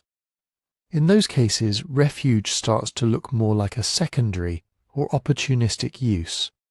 A cellar you can hide in is still primarily a cellar. A mine gallery that happens to be out of sight can absolutely serve as a wartime bolt hole without having been dug for that purpose in the first place. So when you hear refuge tunnel, it's worth mentally trimming the claim. Yes, a lot of these underground spaces were probably used as hiding places at one time or another. It would be surprising if they weren't. Their geometry and their historical context almost invite it. But used as a refuge is not the same thing as built as a refuge, and it's almost certainly not the whole story. To figure out what else they were doing for their builders, you have to shift from fear to hunger, from raids to harvests, and ask a different kind of survival question. What did going underground do for people's food and climate risks that nothing above ground could quite match? Once you stop imagining horsemen on the horizon and start thinking about harvests, spoilage, and bad winters, the whole underworld looks different. Because if there's one thing an Erdställe gives you for free just by existing, it's a microclimate. Soil is a fantastic insulator. Go down a couple of meters in most of Central Europe, and the temperature barely cares what season it is. Whether it's a blistering August noon or a January night well below freezing, the rock and packed earth around you just sit there at roughly the annual average, cool, a bit damp, and extremely stable. For a medieval or early modern farmer, that's gold. Above ground you're at war with the sky. Grain rots in a wet autumn. Potatoes sprout or freeze, butter melts, casks expand and contract. Every degree of temperature swing and every percentage point of humidity is another way your calories leak away before you can eat or sell them. Underground, the swings flatten. Root crops like turnips, carrots, parsnips, later potatoes, they love cool, moist but frost-free conditions. Grain stores better if it's kept dry and reasonably cool. Fermented products like cheese and beer behave very differently when you take them out of the attic and into a stable 8 to 10 degrees Celsius for months at a time. So one very down-to-earth theory says, forget mysterious cults and fleeing from cavalry. These things are climate tools. They're primitive, labour-intensive but effective attempts to put food and valuable perishables in a controlled environment before anybody had thermometers or a theory of microbiology. And in some regions we can literally watch underground spaces drifting in that direction over time. You see early, weird, cramped passages with those tortuous schlupfer and awkward bends. Then, in later centuries, people punch in new side chambers with level floors. They widen certain sections. You start getting niches at a comfortable working height. Rough benches, sometimes even primitive ventilation shafts and drainage channels. In a few cases there are traces of wooden racks or impressions that look like barrels once stood there. At that point, the line between Erdstall and cellar starts to blur. Imagine you're a smallholder with a patchwork of grain, a little vineyard, maybe a cow or two. You don't have the money or space for a grand stone vaulted cellar like the local monastery. But under your field, maybe generations before, someone already went to the insane trouble of cutting a worm-like tunnel system. The entrance is on your land. You curse your ancestors when the cow falls into a subsidence patch, but then you realize it's dry down there. It's cool. It never freezes. Of course you're going to start using it. You lower sacks of grain. You tuck away root vegetables after harvest. If you're in a wine region, you start aging small barrels in the most accessible niches. In beer brewing areas, especially from the late Middle Ages onward, natural cool cellars become a strategic asset. Before mechanical refrigeration, a deep, cold hole in the ground could literally define which months you could brew and how stable your product was. There's another angle too, seeds. For subsistence farmers, the line between enough to eat and enough to plant next year is brutally thin.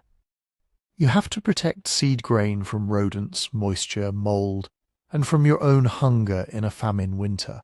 Hiding seed stocks in a place that is both physically secure and a little bit miserable to access is almost rational behaviour. Sneak the best grain into a dry underground niche after harvest. Keep it cool and out of sight. In March, when people are desperate and cupboards are bare, you still have viable seed to sow. Anyone who has read peasant petitions and famine chronicles knows that eating the seed corn is a literal, recorded tragedy An unpleasant climb into the earth to put it somewhere psychologically and physically separate might have been one of the ways families tried to prevent that. And naturally, where you hide seed, you can hide other valuables. The same microclimate that preserves grain will also treat parchment charters, cloth, metal and coin pretty well. So even if you don't buy the idea that Erdställe were dug specifically as treasure vaults, it's easy to imagine a sliding scale of use. Everyday storage in the more comfortable sections, emergency burial of documents and money in the deeper, nastier corners. So on paper, the storage and food security model ticks a lot of boxes. Stable temperatures? Check.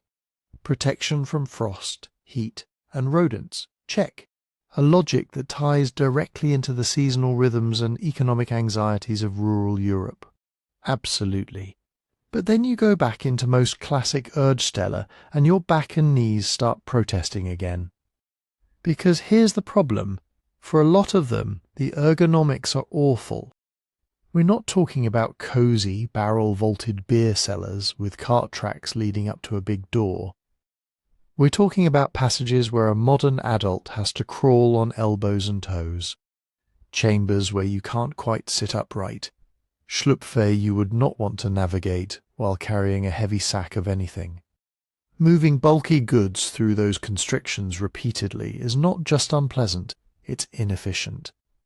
Every time you drag a bag of grain or a barrel through a 40-centimetre squeeze, you're risking tearing it open, injuring yourself, or simply deciding never to do this again if you don't absolutely have to.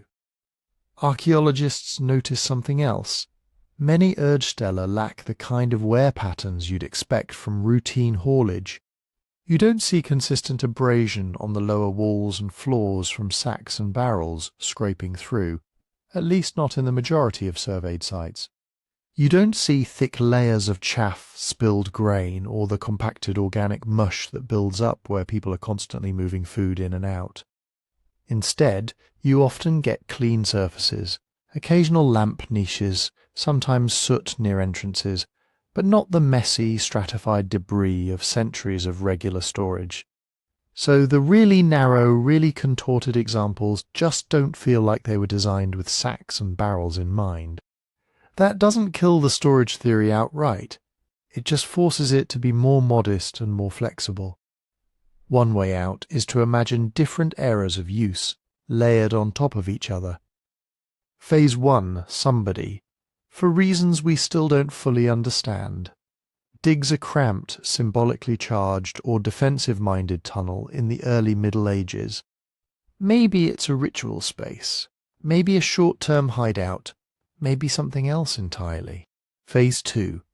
Centuries later, descendants living on the same farmstead inherit not the original meaning, but the physical reality of a cool, dry hole under the field. They enlarge one end a bit. They smooth a floor. They knock a new entrance that connects to the house cellar. Suddenly, a space that was never meant for storage becomes partially adapted for it. Phase 3. Written records finally catch up. A 17th century inventory mentions the lower cellar or the earth cellar, and from that point on, everyone assumes that's what the whole structure is and always was.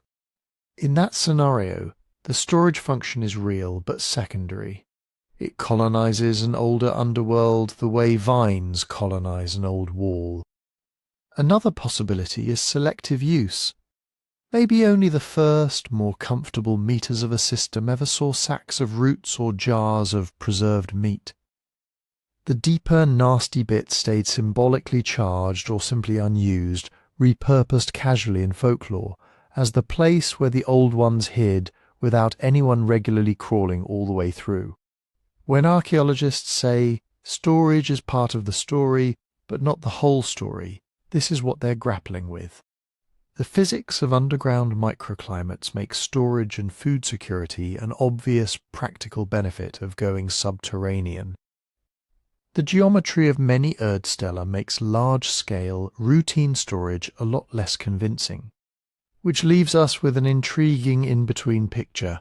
Tunnels that might have started their lives serving one purpose, then accumulated others as generations passed, hiding places in times of war, seed vaults and cool rooms in times of peace. Always there in the background as a flexible survival tool. But there's another domain where people willingly crawl into unpleasant, cramped spaces and don't mind the inefficiency one bit, when they think they're touching the realm of the dead, the sacred, or the supernatural. To get at that layer of the story, you have to leave the harvest ledger behind and start listening to what people whispered about these places when they lit a lamp, and step down into the dark. Across cultures and continents, whenever humans start digging on purpose, instead of by necessity, a strange pattern shows up.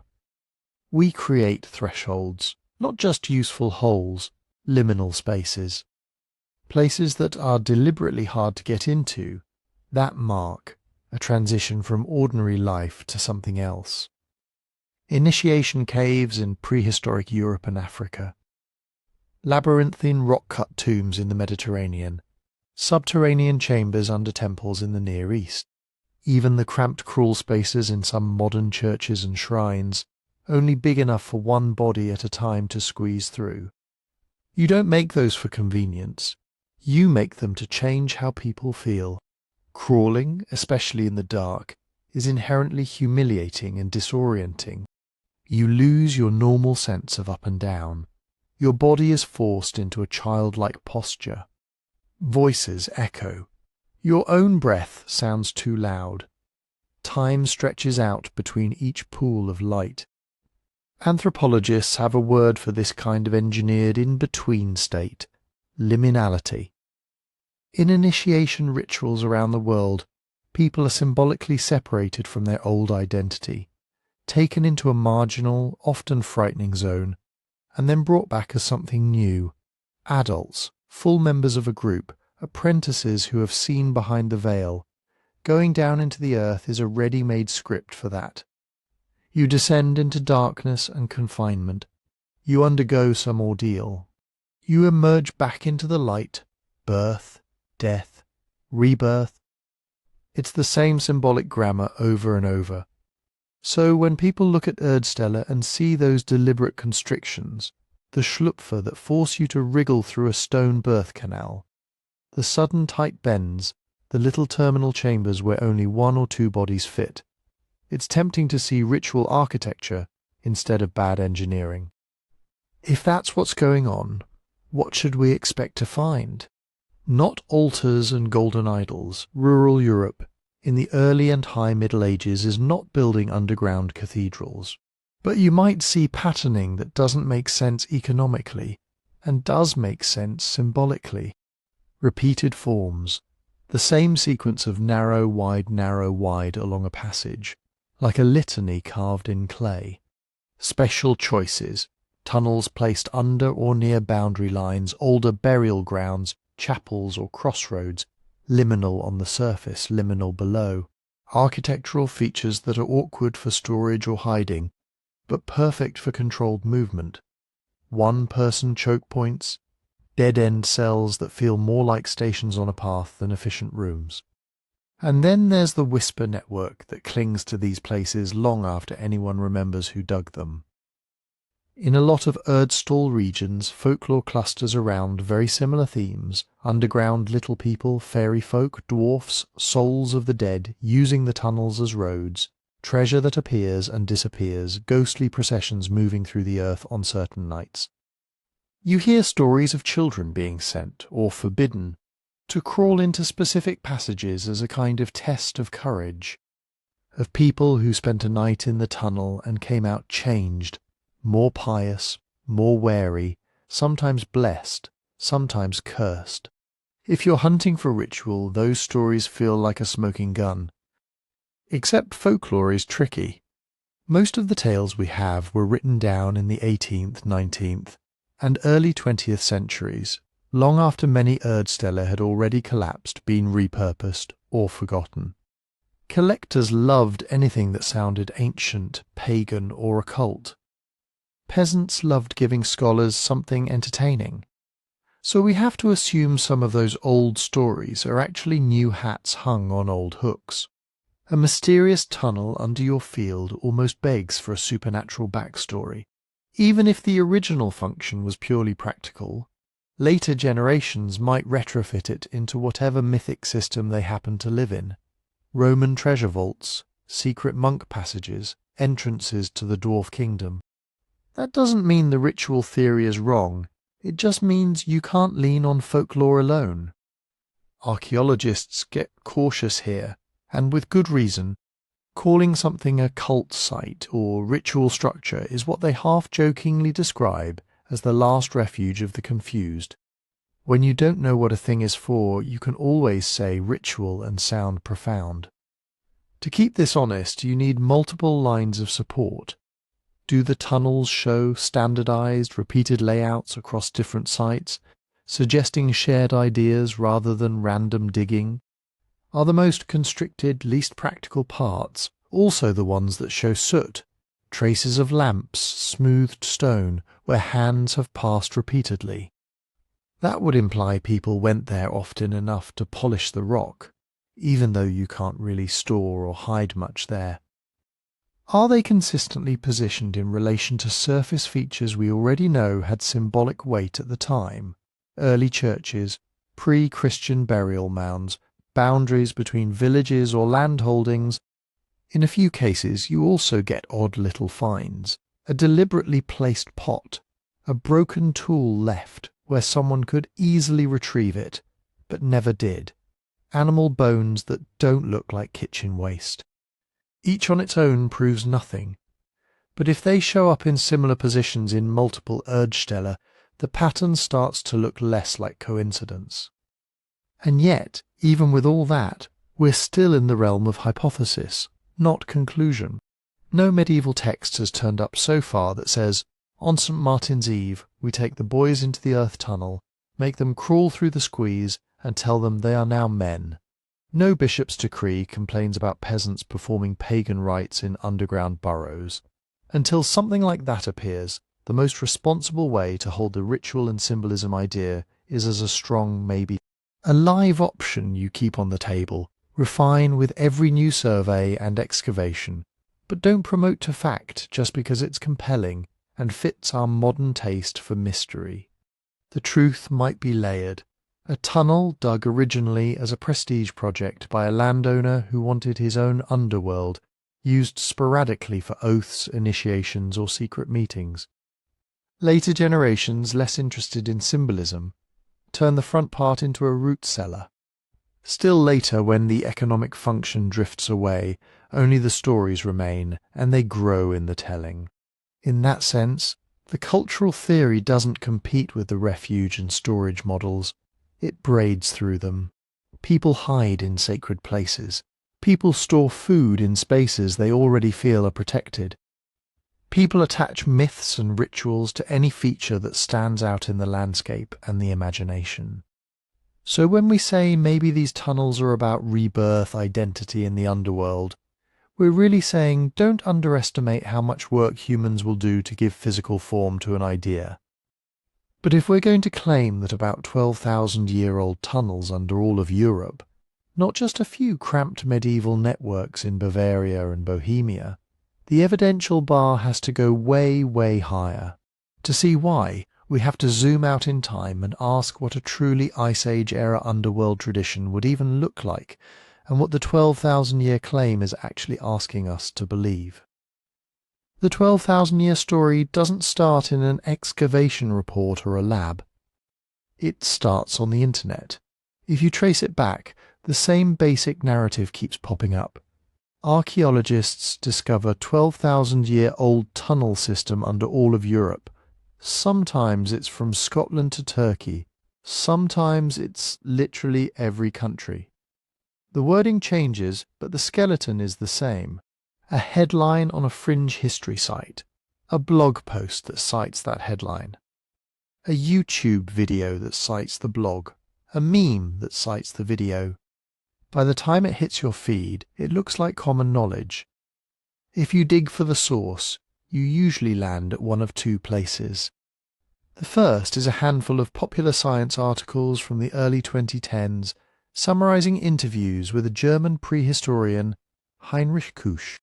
He and his wife Monika spent years documenting Erdställe and other underground structures in Austria and Bavaria.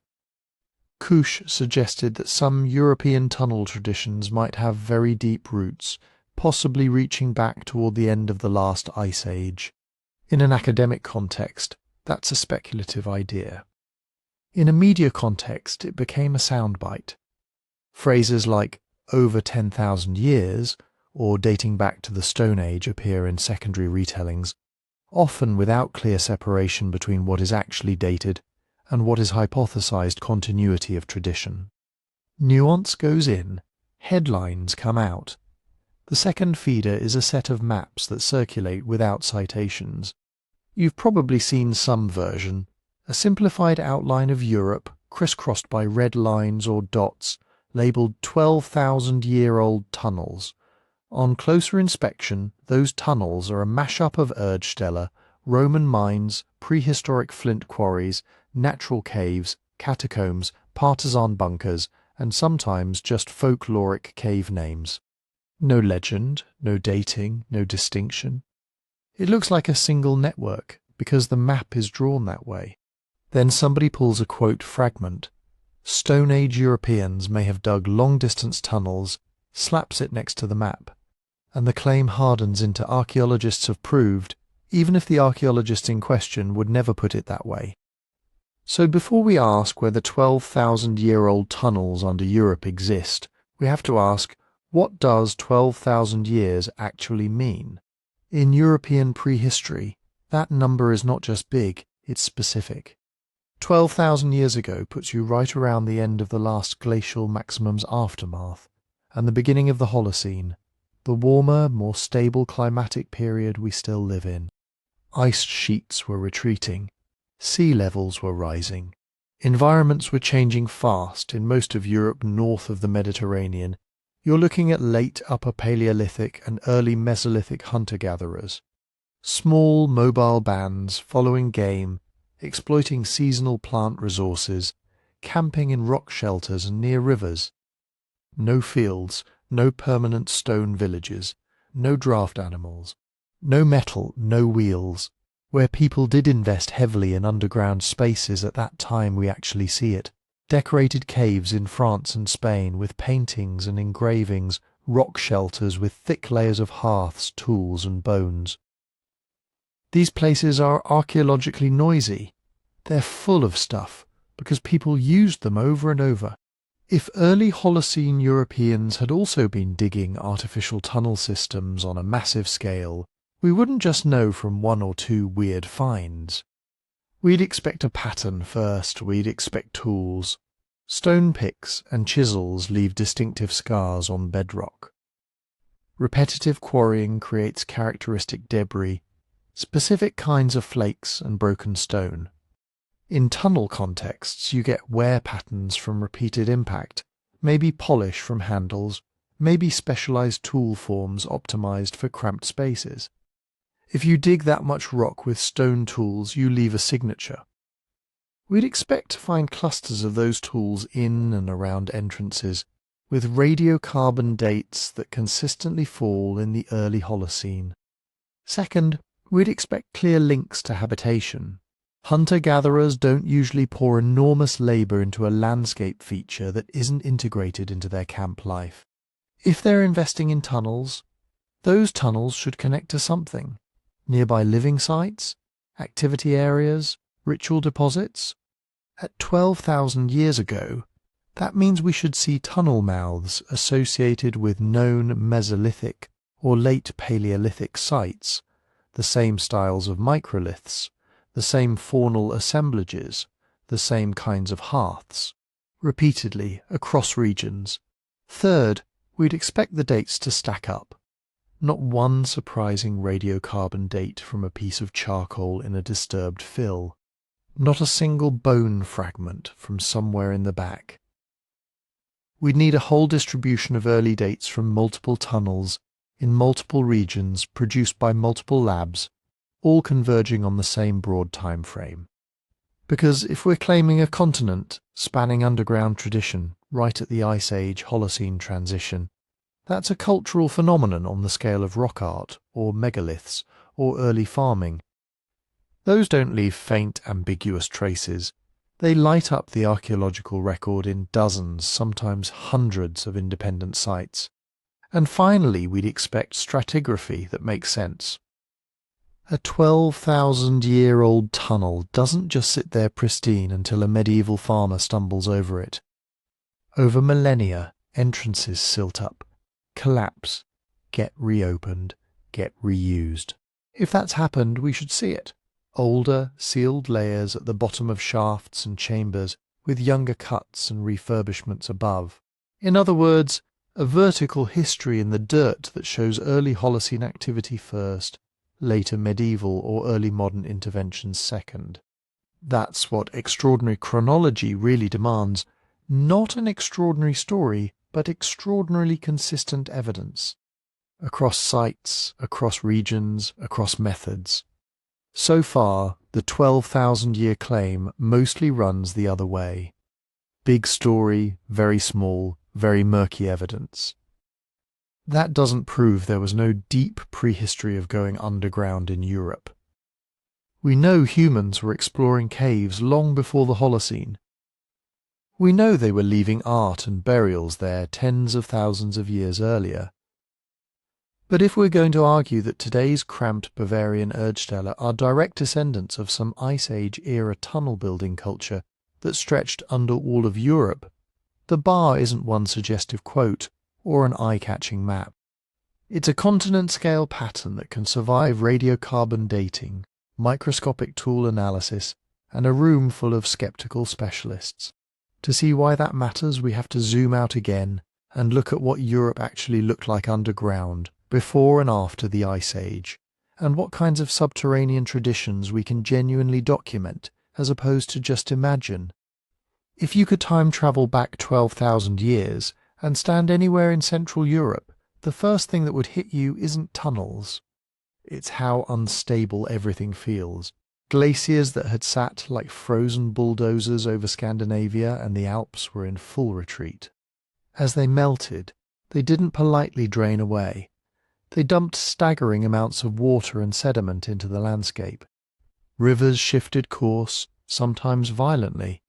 Whole valleys went from braided, gravel-choked torrents to calmer, meandering streams in a few generations. Forests were on the move too.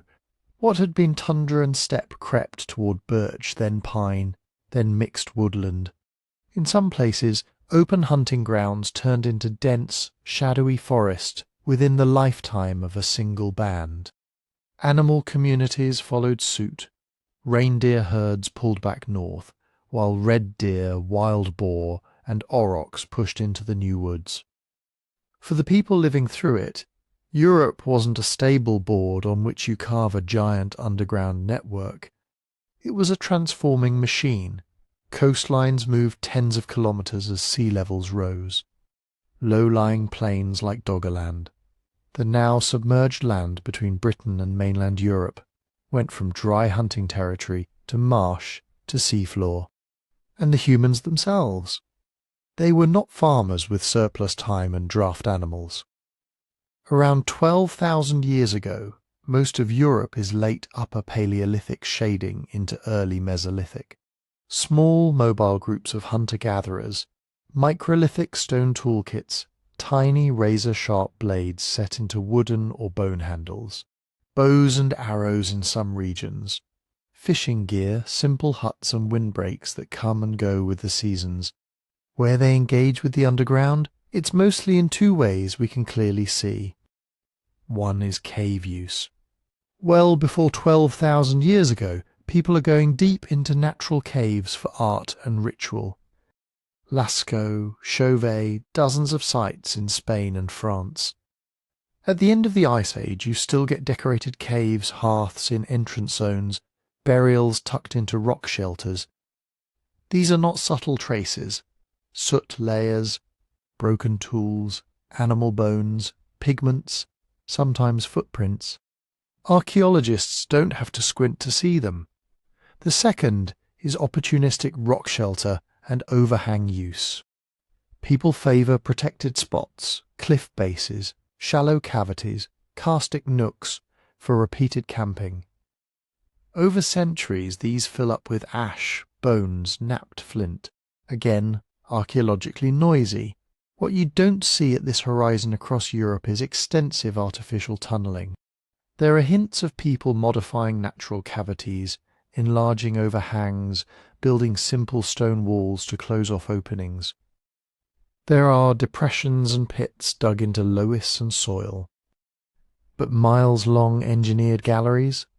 Those belong to a much later technological and social world. Part of the reason we don't see early tunnels might be brutally simple: preservation bias. Underground. Things are both protected and incredibly vulnerable. A short hand-dug tunnel in unconsolidated sediment can collapse within decades, especially in a landscape hammered by thawing permafrost, intense freeze-thaw cycles, and catastrophic meltwater floods. Roof failure turns voids into filled features. Over time, they just become layers in a slope or a valley floor. Then add 12,000 years of everything that happens on top. Rivers meander and cut new channels, scouring away entire terraces. Hilltops erode, slopes slump. In loess regions, wind and water rework meters of sediment. Any small-scale cavity can be wiped out or buried so deeply that only heavy construction or deep coring would ever intersect it. Fast forward to the Holocene sweet spot, after the major glacial drama but before industrial times, and the problems for ancient tunnels get worse, not better. Neolithic farmers start ploughing. They dig storage pits and ditches. They quarry stone for longhouses and tombs. Later, Bronze and Iron Age communities fortify hilltops, cut defensive ditches, and mine surface ores. The Romans terrace hillsides, run roads, build basements, cisterns, sewers. Medieval peasants terrace again, dig cellars, wells, field boundaries. Modern agriculture drags steel ploughs and drains across the same ground. Towns pile foundations on foundations. Every time someone digs, cuts, levels or builds, they intersect older features. Some get noticed and reused, many get destroyed. A narrow prehistoric crawlway that happens to sit under a medieval village has terrible odds of surviving as a recognizable structure. Even if a portion does, its original entrance might be long gone, its interior silted up and then emptied and reshaped centuries later. This is what archaeologists mean by preservation bias. The record we see is not a faithful sample of everything that ever existed. It's what happened to survive the stacking of geology, climate, and human activity. Even so, there are clear zones in European prehistory where substantial underground work does show up, and these don't cluster around 12,000 years ago. The best early examples are mines and quarries. By the later Mesolithic and especially the Neolithic, people are going underground, not to hide but to extract. Flint mines like Grimes Graves in England, spires in Belgium or Kremionki in Poland are honeycombed with shafts and galleries dug with antler picks and stone tools. Some go back to the 5th-4th millennia BCE. These are labour-intensive planned structures.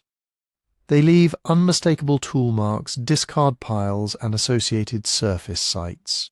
The dates are solid because the mines are full of organic debris, abandoned tools, and sometimes even burials. Metal ore mining develops later in the Bronze and Iron Ages and then explodes under Roman administration. Again, you can see the transition. Deeper shafts, more extensive networks, drainage galleries, timbering. When people have the motivation, technology, and surplus labour to reshape the underground at scale, the archaeological record lights up.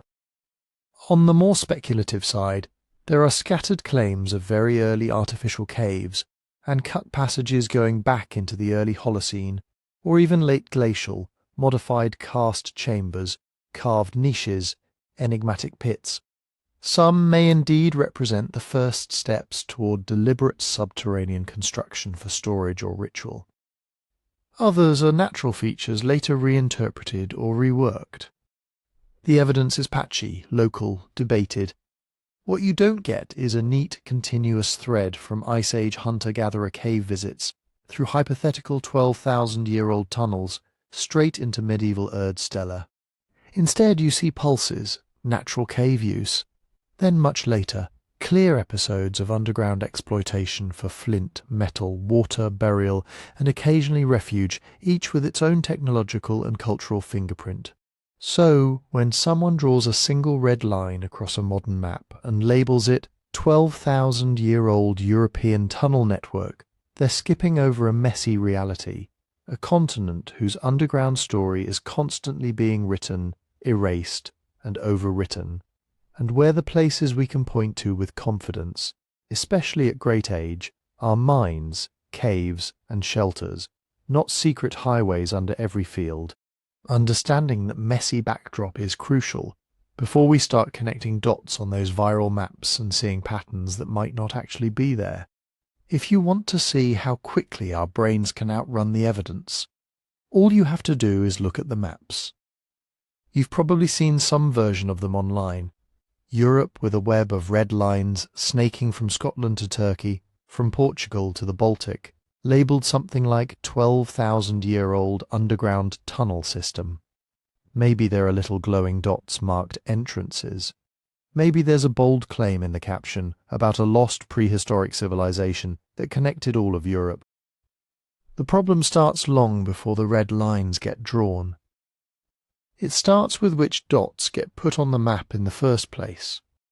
Imagine you have a database of every underground feature in Europe: mines, cellars, ice pits, war bunkers, ritual caves, early Christian hermitages, smuggling tunnels, drainage galleries, crypts, modern sewer lines. You could fill a map with so many points that the whole thing just turns into a dark grey smear. Now imagine you're not doing that. You're starting from a story.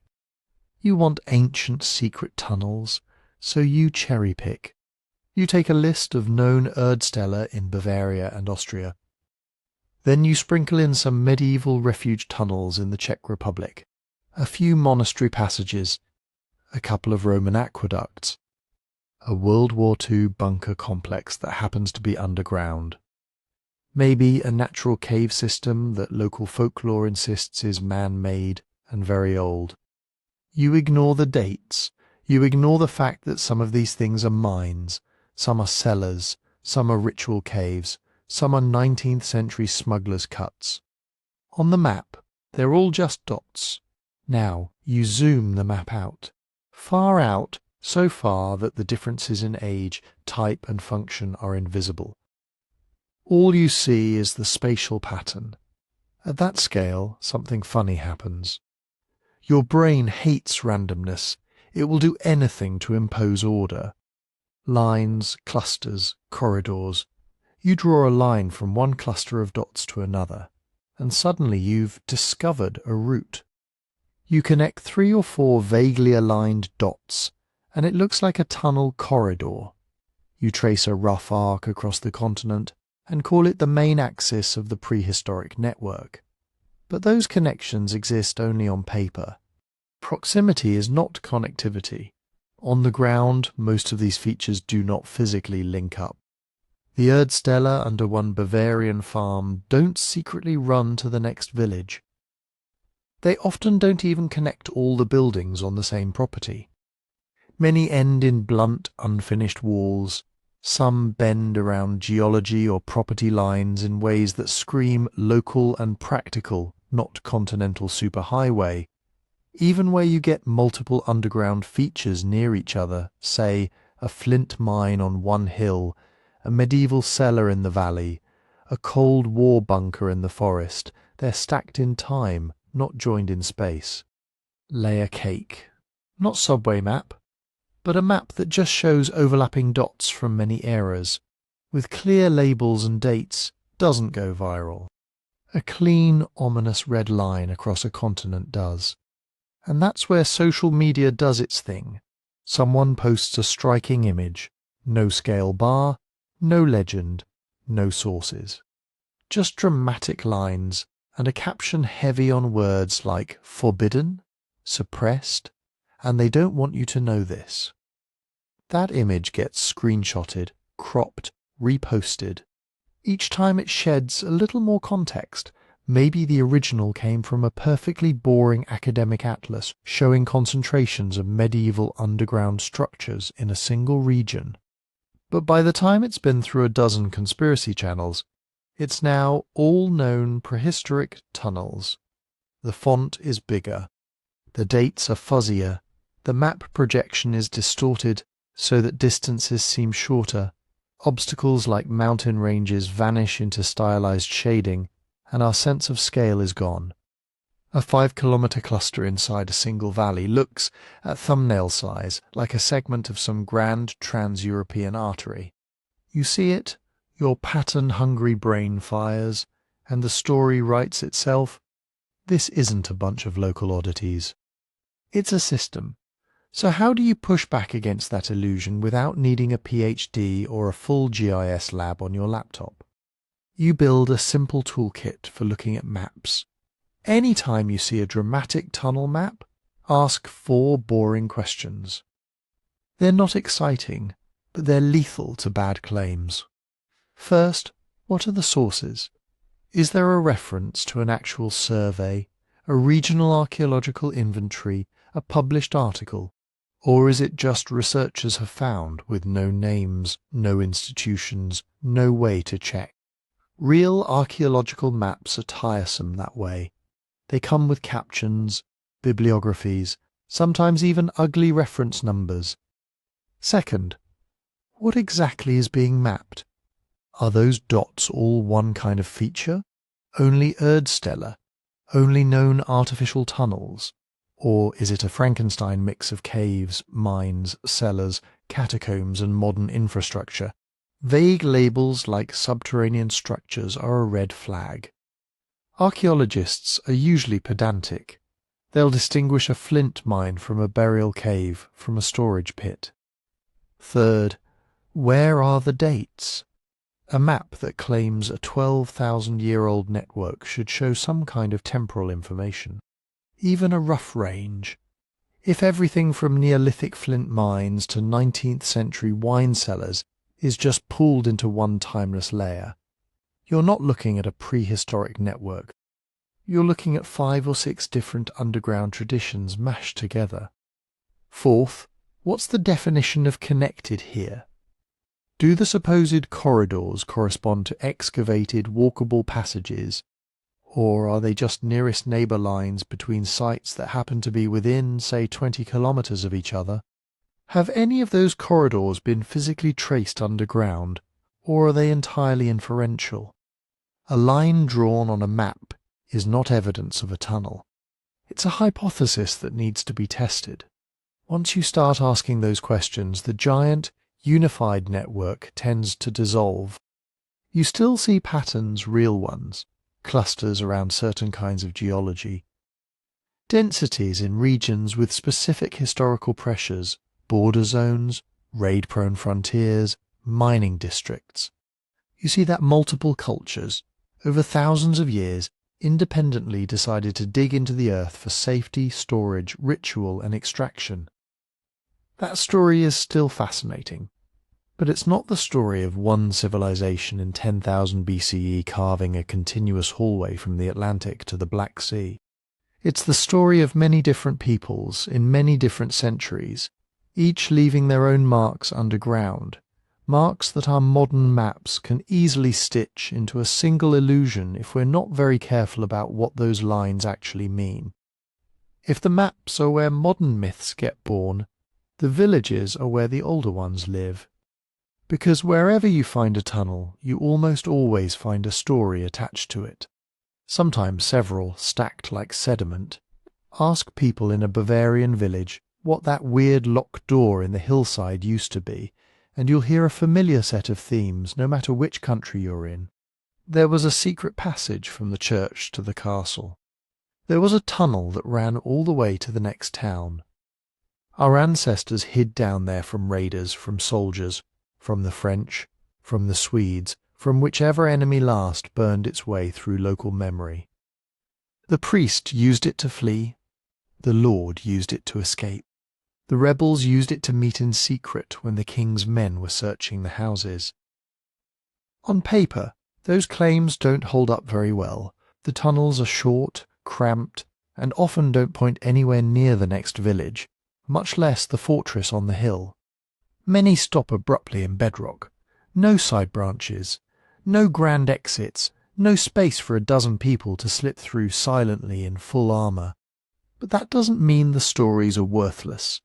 It means we need to treat them the way archaeologists treat any artefact, as something that's been through a long history of use, repair, and reinterpretation.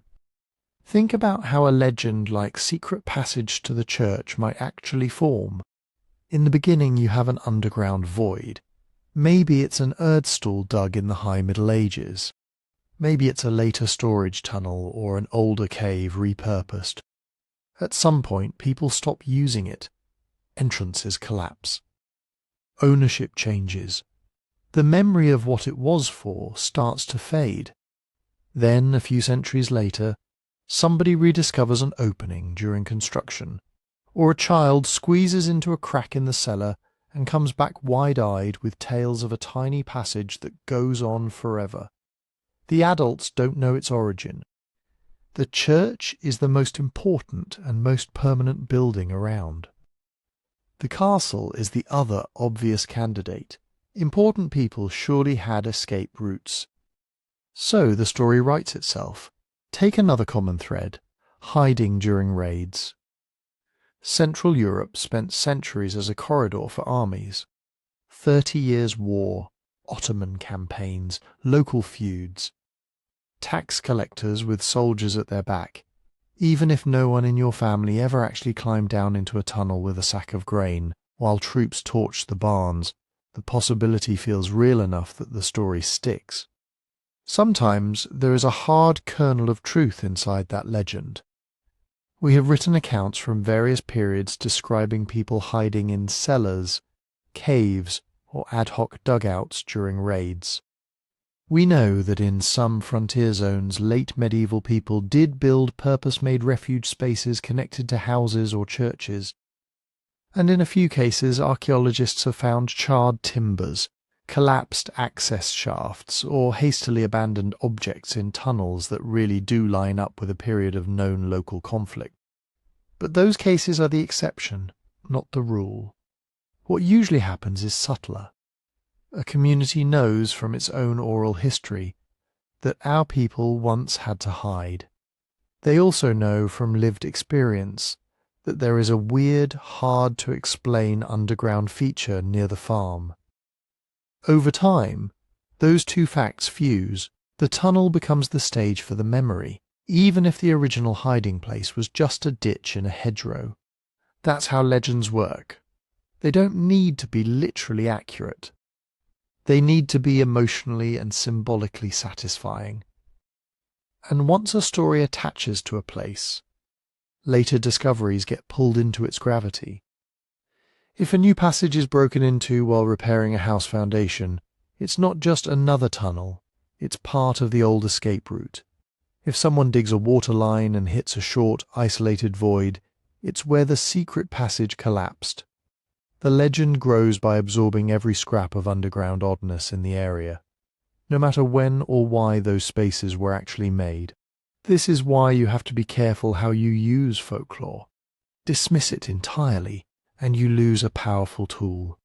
Take it as literal proof, and you'll be misled constantly.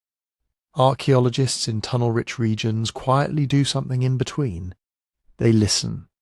If 3 different old farmers, independently, point to the same meadow and say, "There was a hole there when I was a boy," they say it led to the church. That's not evidence of a continuous passage to the altar. But it is a strong clue that there used to be some kind of underground opening in that spot. An entrance, a shaft, a cellar, something that has since been filled in. Folklore is very good at preserving rough locations. By the big oak, under the path to the mill, behind the sacristy. It's also pretty good at preserving basic categories, a place to hide, a place for grain, a place you don't go because it's haunted. What it's terrible at is preserving precise dates and original functions. A 17th century hiding pit can easily be projected back into the time of the Turks, or into vague olden days that, to modern ears, sound like prehistory.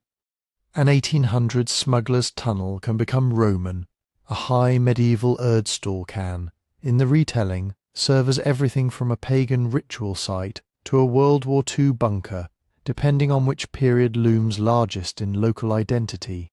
And that's the point. Legends say as much about the people telling them as they do about the holes in the ground. When a village insists that its cramped, frankly unimpressive tunnel once saved their ancestors during a Swedish raid, that's a story about fear and survival. It encodes a worldview where danger comes from outside, from armies and rulers and tax collectors, and the only defence is to go to ground together. When people claim a passage links their homes to the church or the Lord's manor, that's about proximity to power, about wanting to see oneself as woven into the same network as priests and nobles.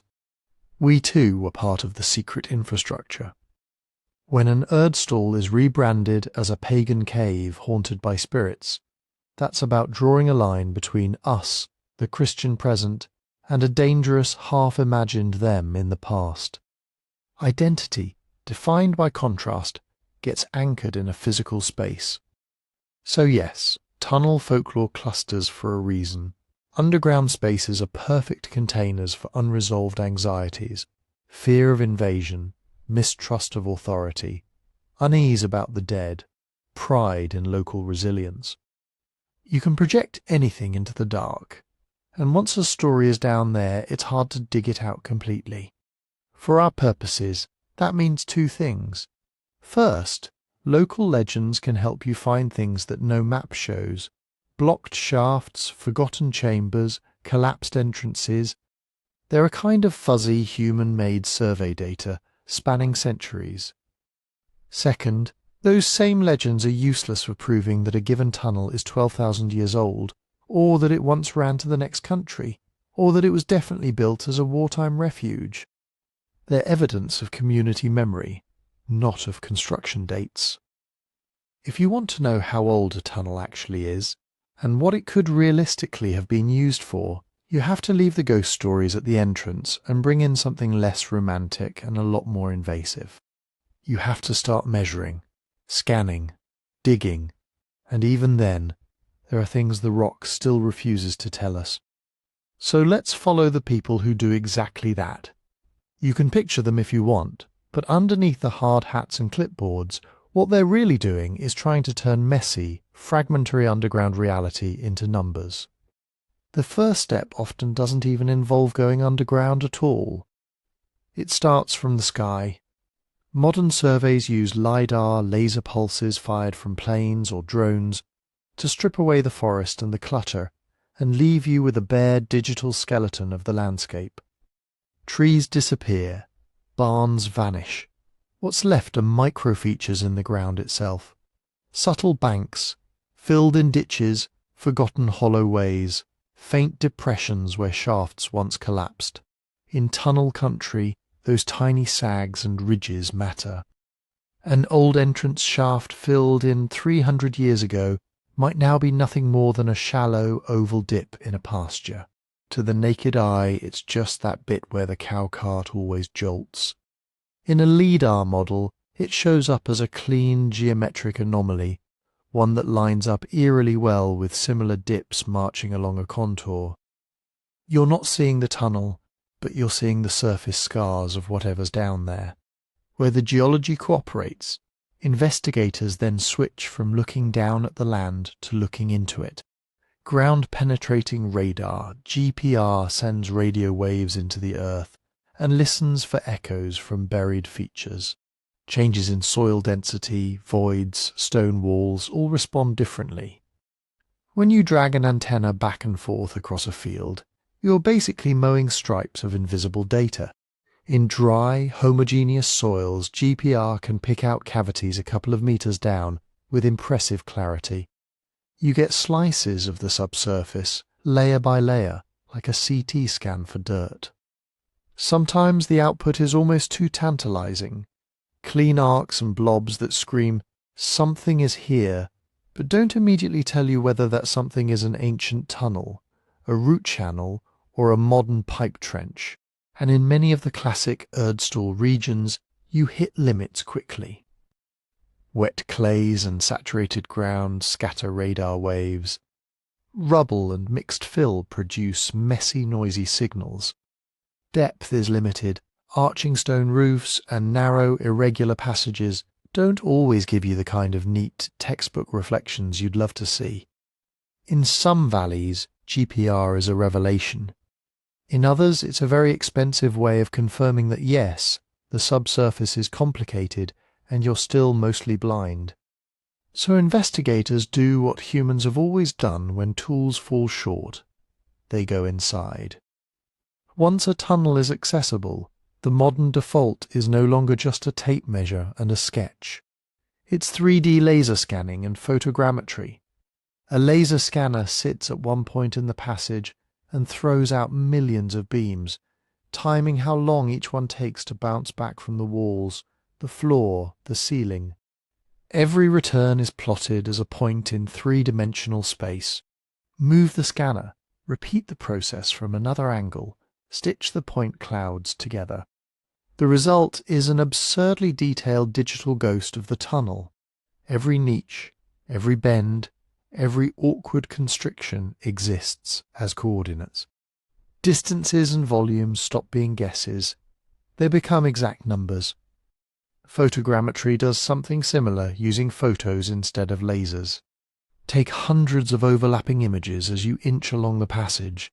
Feed them into software that tracks how tiny surface textures change from one angle to another, and the computer reconstructs the shape of the void in 3 dimensions. You get a textured model you can rotate, slice, and measure from the comfort of a laptop. These high-resolution records do more than just look pretty in conference talks. They let archaeologists ask questions they literally couldn't ask before. How much rock was actually removed to make this thing? Not a lot, not several cartloads, a precise cubic meter figure. How many entrances does this one system really have, including those that are now blocked from inside, but still visible as infilled shafts on the surface? How many tight choke points? How many widened chambers? What percentage of the total length is even usable by a fully grown adult without crawling? Once you have dozens, then hundreds of tunnels recorded like this, you can start doing spatial statistics. You can compare average volume per site between regions. You can see whether tunnels near known medieval roads are systematically different from those up in the hills. You can test whether entrance orientations are random or cluster around certain directions. South-facing slopes for dry access, north-facing for cooler storage. You can see if the distance from a tunnel to the nearest church, mill, or fortified site follows any pattern at all. Sometimes those numbers quietly kill romantic ideas. Claimed village-to-village passage turns out in the dataset to average 20 meters in total length, dead-ending under a single farm. Hiding 40 people in there for a week becomes not heroic, but anatomically impossible. Other times, the data opens new possibilities. A cluster of very small volume tunnels with single entrances and consistent orientations might strengthen the storage theory in one region. Another cluster marked by multiple tight bottlenecks, awkward doglegs, and higher ventilation needs might push interpretations more toward short-term refuge or ritual access. Either way, you're no longer fighting about impressions. You're arguing from measurements, and still, for all that tech, there are huge gaps. Many tunnels are simply too dangerous to explore or scan. Roofs bulge, cracks run the length of the ceiling. Floors are half filled with unstable backfill and decades of farm rubbish. In low-lying areas, sections are flooded year-round. Pumping them out could destabilise surrounding structures or draw in contaminated water. No heritage agency wants to be responsible for collapsing someone's house because a research team insisted on opening a shaft under the kitchen. Then there's the human layer of inaccessibility. A suspected tunnel might cross under several modern properties. Getting permission from every owner is a legal and social project all by itself. Some people are enthusiastic, others are indifferent. A few are hostile, worried about insurance, construction limits, or simply not wanting strangers poking holes in their land. On top of that, many states have strict heritage laws. Once you formally confirm an archaeological feature, it can trigger obligations, building restrictions, mandatory reporting, even state claims over what's found. That makes some landowners very reluctant to let investigations move beyond rumour. So when you see headlines or breathless documentaries talking about thousands of undiscovered tunnels under Europe, it helps to translate that phrase. Undiscovered doesn't necessarily mean unknown to any human. It often means not yet mapped with modern methods, not yet in a national database, not yet accessible to researchers without a stack of permits. There are certainly undocumented local features, short stretches of passage under old barns, collapsed shafts remembered only in the memories of a few elderly villagers, storage cellars whose original access has been bricked over. In some regions, systematic LiDAR review has already started to reveal more such anomalies than anyone expected. But nothing in the survey data so far suggests a hidden network of vast high-capacity highways silently knitting continents together. What it suggests is something both more mundane and in a way more impressive.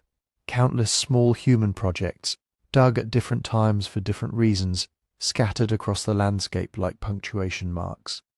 Some connected, some isolated, many redacted by collapse and infill. Modern tools are finally letting us read that punctuation more clearly. But there are still whole paragraphs missing, sentences blurred beyond recovery. Which is exactly why the space for speculation hasn't gone away.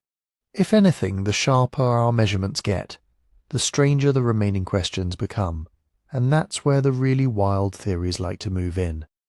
So let's talk about those, because as soon as you say unknown tunnels under half a continent, people don't just picture farmers with shovels. They picture Atlantis with headlamps. They picture a forgotten global civilization gliding silently beneath the ice sheets, or non-human builders leaving a hidden infrastructure the surface world barely suspects. You don't have to be naive to feel the pull of that. The idea that there might have been someone before us, someone organized, technological, maybe even wiser, taps into something deep. It would rewrite the human story in one move. Suddenly, we're not the first chapter, just the latest edition. And to be fair, history has blindsided us before. Trojan War? For centuries. Just a myth, until spades went into the ground at Hisarlik, and a very real late Bronze Age city turned up in all the right layers. The deep antiquity of Homo sapiens. People were still arguing for a young Earth when stone tools started popping up in deposits nobody could deny were hundreds of thousands of years old. Göbekli Tepe, 10,000-plus-year-old monumental architecture in Turkey that nobody saw coming. So a responsible approach can't be, big surprises never happen. They do, but it also can't be, because big surprises have happened. Anything I can imagine is now on the table. If you want ancient global tunnel builders, you don't just need a good story. You need evidence that behaves the way good evidence always behaves.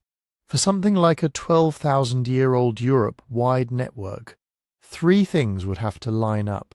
First, dating. Not one radiocarbon anomaly from a single charcoal fleck in one backfilled shaft. Repeatable dates from multiple sites, on secure contexts. That means organic material only ever inside the original tunnel fill, sealed under undisturbed layers, clustering consistently in the same time range. Not medieval, not Roman, not Iron Age.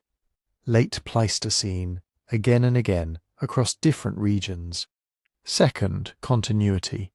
A genuine network isn't just lots of tunnels, it's continuous corridors that actually connect places. That would mean mapping dozens of systems that don't just point vaguely in each other's direction, but physically meet. Followable, crawlable continuity across kilometers, preferably with branches and nodes that make geographic sense, linking river crossings, passes, resources. Right now, what we see are short, discrete complexes under individual plots, often dead-ending in rock. Impressive in effort, not in mileage. Third, cultural fingerprints. Real builders leave habits, tool marks with consistent shape and rhythm, standardized passage sections, characteristic niches or sockets, maybe carvings, maybe deposit patterns. Anything that repeats in a way you can't explain by geology or coincidence. If a single civilization dug most of these, you'd expect to recognize their accent in stone from France to Slovakia. So far, we don't have that triad. We have scattered, intriguing, sometimes maddening pieces. A rare radiocarbon date that creeps earlier than its neighbours and begs for replication. A passage that goes on longer than seems reasonable for a single farm's cellar. Clusters of tunnels with weirdly similar kinks and squeeze points that might hint at shared recipes, or might just reflect how rock breaks when you're working in cramped conditions. If there are shocks waiting underground, they're more likely to be evolutionary than revolutionary. For example, we may find that in some districts, what we thought were isolated Erdställe are actually fragments of larger regional systems. Not pan-European highways, but dense local webs.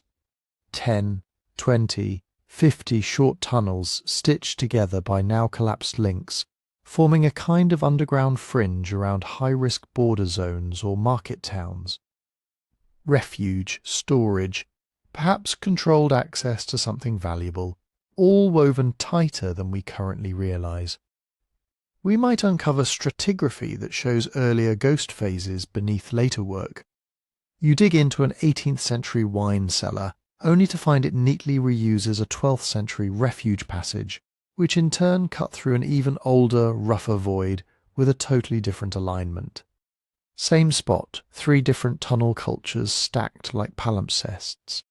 The oldest layer might not be Stone Age, but it could be centuries earlier than anything on the local record. Functions could surprise us too, not because they're magical, but because they're specific. A tunnel cluster near a salt spring that shows residues and wear patterns consistent with brine storage and controlled access. A group of narrow shafts aligned on a particular slope where the microclimate is perfect for drying a certain crop, with botanical remains to match. A region where the tight, winding plans line up more with guild-controlled craft spaces than with either hiding places or chapels. These are the kinds of twists archaeologists recognize. Not aliens did it, but humans used this in a way we hadn't even thought to test for. By the way, if you like sitting exactly in that space between wow, that's wild, and okay, show me the evidence. There's a book on the site linked in the description that digs into 12 of the most stubborn, unexplained historical puzzles we have. It's discounted this week precisely because people who watch videos like this tend to be the ones who actually care about sources.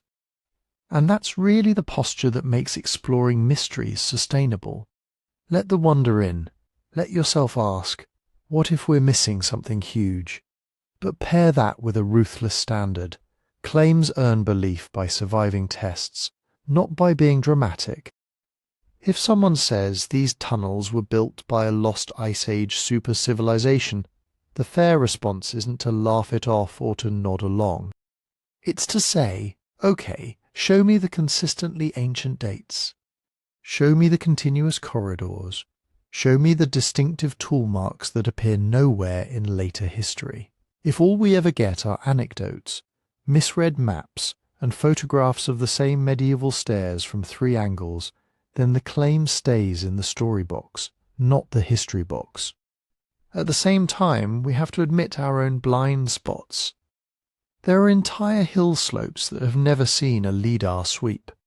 Whole clusters of rumours that have never been tested with a single borehole or scan. Restricted military training grounds, industrial zones, private estates, where nobody's going to be doing archaeology anytime soon. In those spaces, the honest answer isn't there is nothing. It's we do not know yet. Between the overconfident everything is solved and the equally overconfident everything you've been told is a lie, there's a much narrower, harder path. It says the more carefully we look, the stranger the real world already is. We don't need to import Atlantis into a Bavarian hillside to make it interesting. We just need to keep pushing on the real anomalies until they either break into pattern or refuse to, no matter how many times we measure them. And that brings us to the unsettling question hiding behind all of this. If the tunnels themselves probably aren't rewriting the Ice Age, what is the actually shocking part of this story? What do the facts, as they stand, really force us to confront about the people who dug them? It's this. Across Central and Western Europe, for more than half a millennium in some regions, ordinary communities repeatedly chose to spend obscene amounts of time and effort carving their way into solid ground to make spaces we still cannot confidently explain. No lost continent, no anti-gravity drills, just farmers, craftsmen, parish priests, village headmen, all living close enough to the bone that harvest failures and fevers could kill them, and yet collectively deciding again and again to sink labour into narrow, uncomfortable voids that don't clearly function as cellars, mines, sewers, or catacombs. That's the part that should reset your sense of the past. Because when you strip away the hype, 3 things stand up to scrutiny. First, the dates wherever archaeologists have been able to get secure samples, charcoal trapped in primary backfill, ceramics sealed in collapsed entrances, datable material from associated surface structures, the bulk of evidence clusters in the medieval and early modern periods, roughly from around the 10th to the 18th centuries, depending on the region. There are outliers and hints of earlier phases, occasional late Roman or early medieval sherds, reused prehistoric pits, but nothing like a solid Europe-wide late Pleistocene signal. Second, the scale. These are not long transit corridors linking cities. They are overwhelmingly short, localized systems. Think tens of meters, sometimes 100 or 2, almost never kilometers.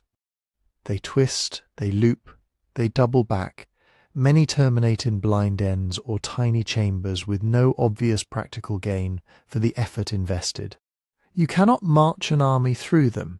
You can barely shuffle a single terrified person through parts of them. Third, the pattern. When you map Erdställe and comparable features, they don't suddenly assemble into a hidden grid under the whole continent. They cluster in particular cultural zones, parts of Bavaria and Austria, patches of Bohemia, isolated analogues in France, Spain, the British Isles. Their construction details often reflect local building traditions, how stone is worked for houses and churches in that valley, what tools were common in that district, rather than some pan-European master blueprint. So what's well supported? That there are hundreds, probably thousands of deliberately dug underground spaces across Europe that do not comfortably fit into standard categories like mine, cellar, drain or crypt. That many of them were made or heavily modified in the high to late Middle Ages, with some continuing use and reuse into early modern times. That in a few districts they form dense constellations, almost an underground habit of certain landscapes, strongly suggesting local customs or institutions were driving their construction. That their builders worked with surprising skill in confined spaces, Neat pick marks, structurally stable arches, careful alignment with surface features we can still trace. What's actively debated? Function. Were they primarily refuges from raids, or did they double as storage and cool pantries? Were some of the tightest squeezes deliberate chokes to slow pursuers, or simply engineering necessities in weak rock? Do certain sites show enough patterning, orientations, carved niches, deposits to justify a ritual interpretation? Or are we reading too much into cramped geometry and candle soot? Chronology and detail? Are we looking at short bursts of construction tied to specific crises, frontier wars, feuds, religious conflicts, or at a more continuous low-level tradition of going underground in some rural cultures? Degree of connectivity. In a handful of places, there are suggestions that individual farm tunnels interlinked, at least historically, into neighborhood-scale systems. How widespread was that? Were there real underground neighborhoods or just occasional shared escape routes? And what's genuinely unlikely based on everything we have? That these are remnants of a single Ice Age-era engineering project that somehow left almost no unequivocally ancient datable material, no diagnostic tool marks, and no clear continuity in form from one end of Europe to the other. That they were primarily freight routes. They're too tight, too awkwardly laid out, and too short for bulk movement to make sense. That they were all the same thing. The more sites we document carefully, the more the differences matter. Some are bone dry and smooth, others damp and rough. Some integrate with house cellars, others sit out in fields. Some show evidence of repeated access.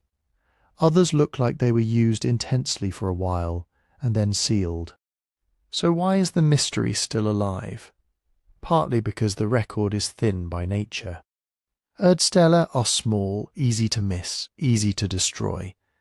A barn addition, a road cut, a vineyard terracing can erase entrances forever. Many were filled in on purpose, others collapsed. What survives is a biased sample, partly because of reuse. A single cavity might start as a refuse pit, get expanded as a storage niche, then tied into a refuge tunnel, later recut into a wine cellar, then finally bricked up. Objects from every phase tumble into the fill when it's abandoned. Unless you excavate with forensic care, it's very easy to misread the sequence, and very hard to extract clean dates. And partly because documentation lags behind discovery. Local cavers, farmers and builders know about dozens of holes that have never seen a proper survey. Old parish archives, estate records and tax rolls that might mention underground works are scattered in regional repositories, unread and unlinked. Interpretations then become arguments based on a few well-studied showpieces and a lot of hearsay. Add to that the human factor, underground spaces invite projection. A cramped candle-lit passage feels like a place of last resort, or a secret rite, or a smuggler's dream. Different researchers emphasize different analogies and without hard functional signatures, say consistent storage residues or weapon fragments or altars, that disagreement never quite settles. So where does that leave us if we care about moving from stories to knowledge? It points towards some very concrete next steps, coordinated dating campaigns, where clusters of tunnels in one region are sampled systematically, phase by phase, rather than cherry-picking one photogenic site. Regional databases that actually talk to each other, standardized entries for each known tunnel, location, morphology, geology, toolmarks, associated finds. So patterns and outliers jump out at a continental scale instead of staying buried in local newsletters. Agreed typologies. Right now, Erdstall is almost a folk term. Archaeologists need finer categories by cross-section, plan shape, relationship to surface buildings, evidence of airflow control, traces of doors or fittings. Once everyone's using the same vocabulary, functional hypotheses become testable instead of rhetorical. and, crucially, more non-invasive survey, LiDAR, ground-penetrating radar, microgravimetry on those hill slopes and fields where rumours cluster but nobody's dug. Every new mapped void expands the sample and sharpens the statistics. None of that will suddenly reveal an Ice Age subway map under Europe. But it will do something more interesting. It will force us to face the real strangeness of historic and medieval Europe. A world where fear, faith, property and resource control sometimes drove people to vanish, by design, below the surface. And that sets up the last piece of this story, how to live with a mystery that probably won't crown a lost super-civilization, but still refuses to be neatly filed away. So let's separate the two kinds of mystery we've been circling this whole time. On one side, there's the mystery we can actually put our hands on. We can point to real shafts and crawlways cut through real rock. We can show pick marks, stratigraphy, soot layers, blocked entrances, collapsed chambers. We can carbon date charcoal and timbers, cross-check pottery styles, read old tax lists and parish complaints about secret holes that needed to be bricked up.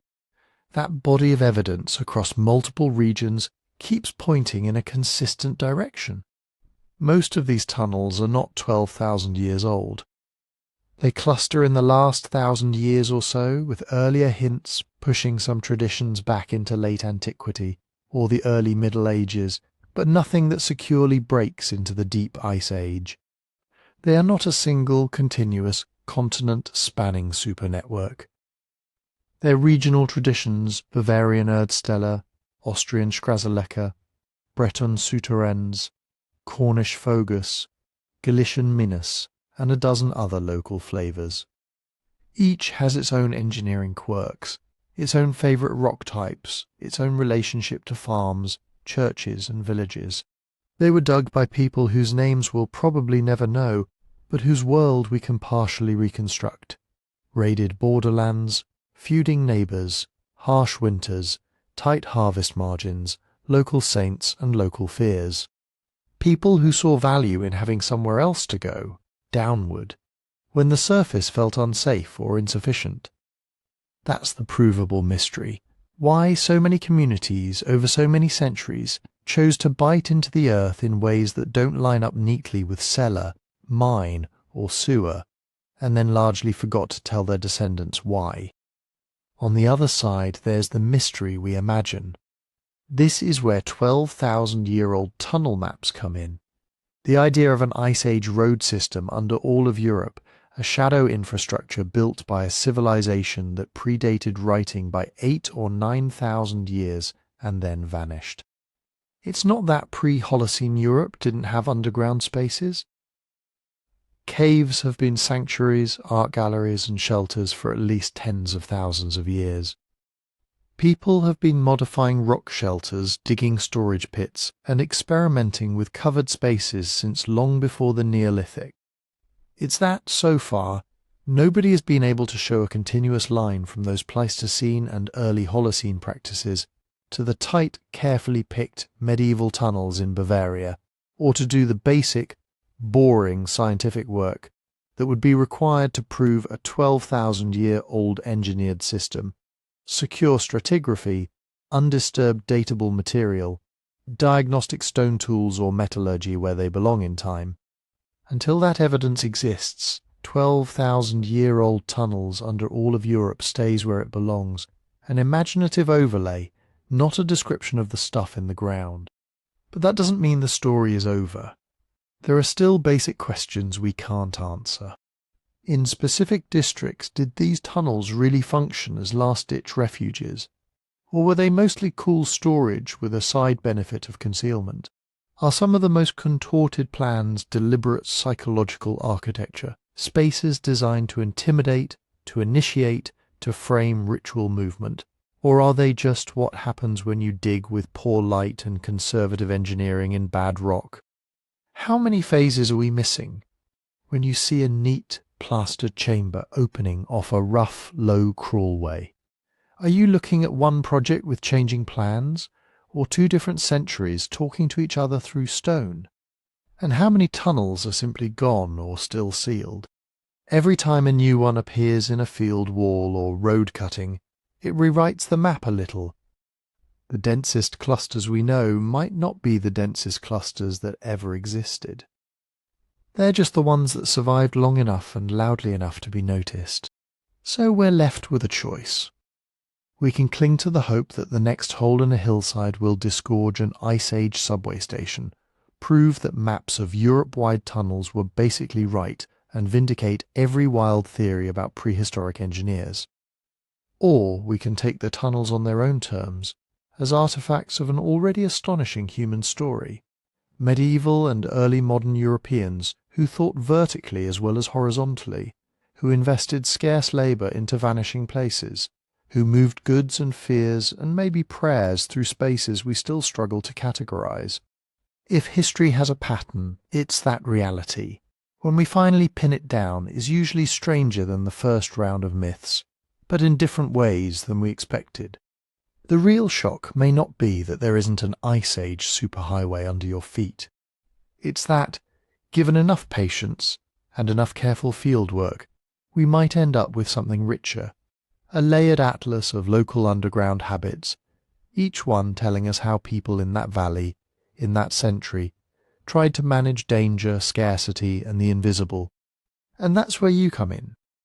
If you want to see this kind of research move from folklore to data, it helps more than you think to nudge the algorithm. Hit like if you enjoyed the dive underground, subscribe if you want more deep time and deep history investigations, and drop a comment telling us where in the world you're listening from, and whether there are any rumoured tunnels, caves or strange cellars near you. And if you'd like to go further back in time, beyond Europe's hidden passageways, I've put together a book on 12 of the most intriguing prehistoric secrets we know so far, things we can actually anchor in evidence, but that are no less mind-bending for it. You can find it on the website. There's a link waiting for you in the description. Until next time, stay curious, and remember, sometimes the hardest thing to excavate isn't the past itself, but our favourite stories about it.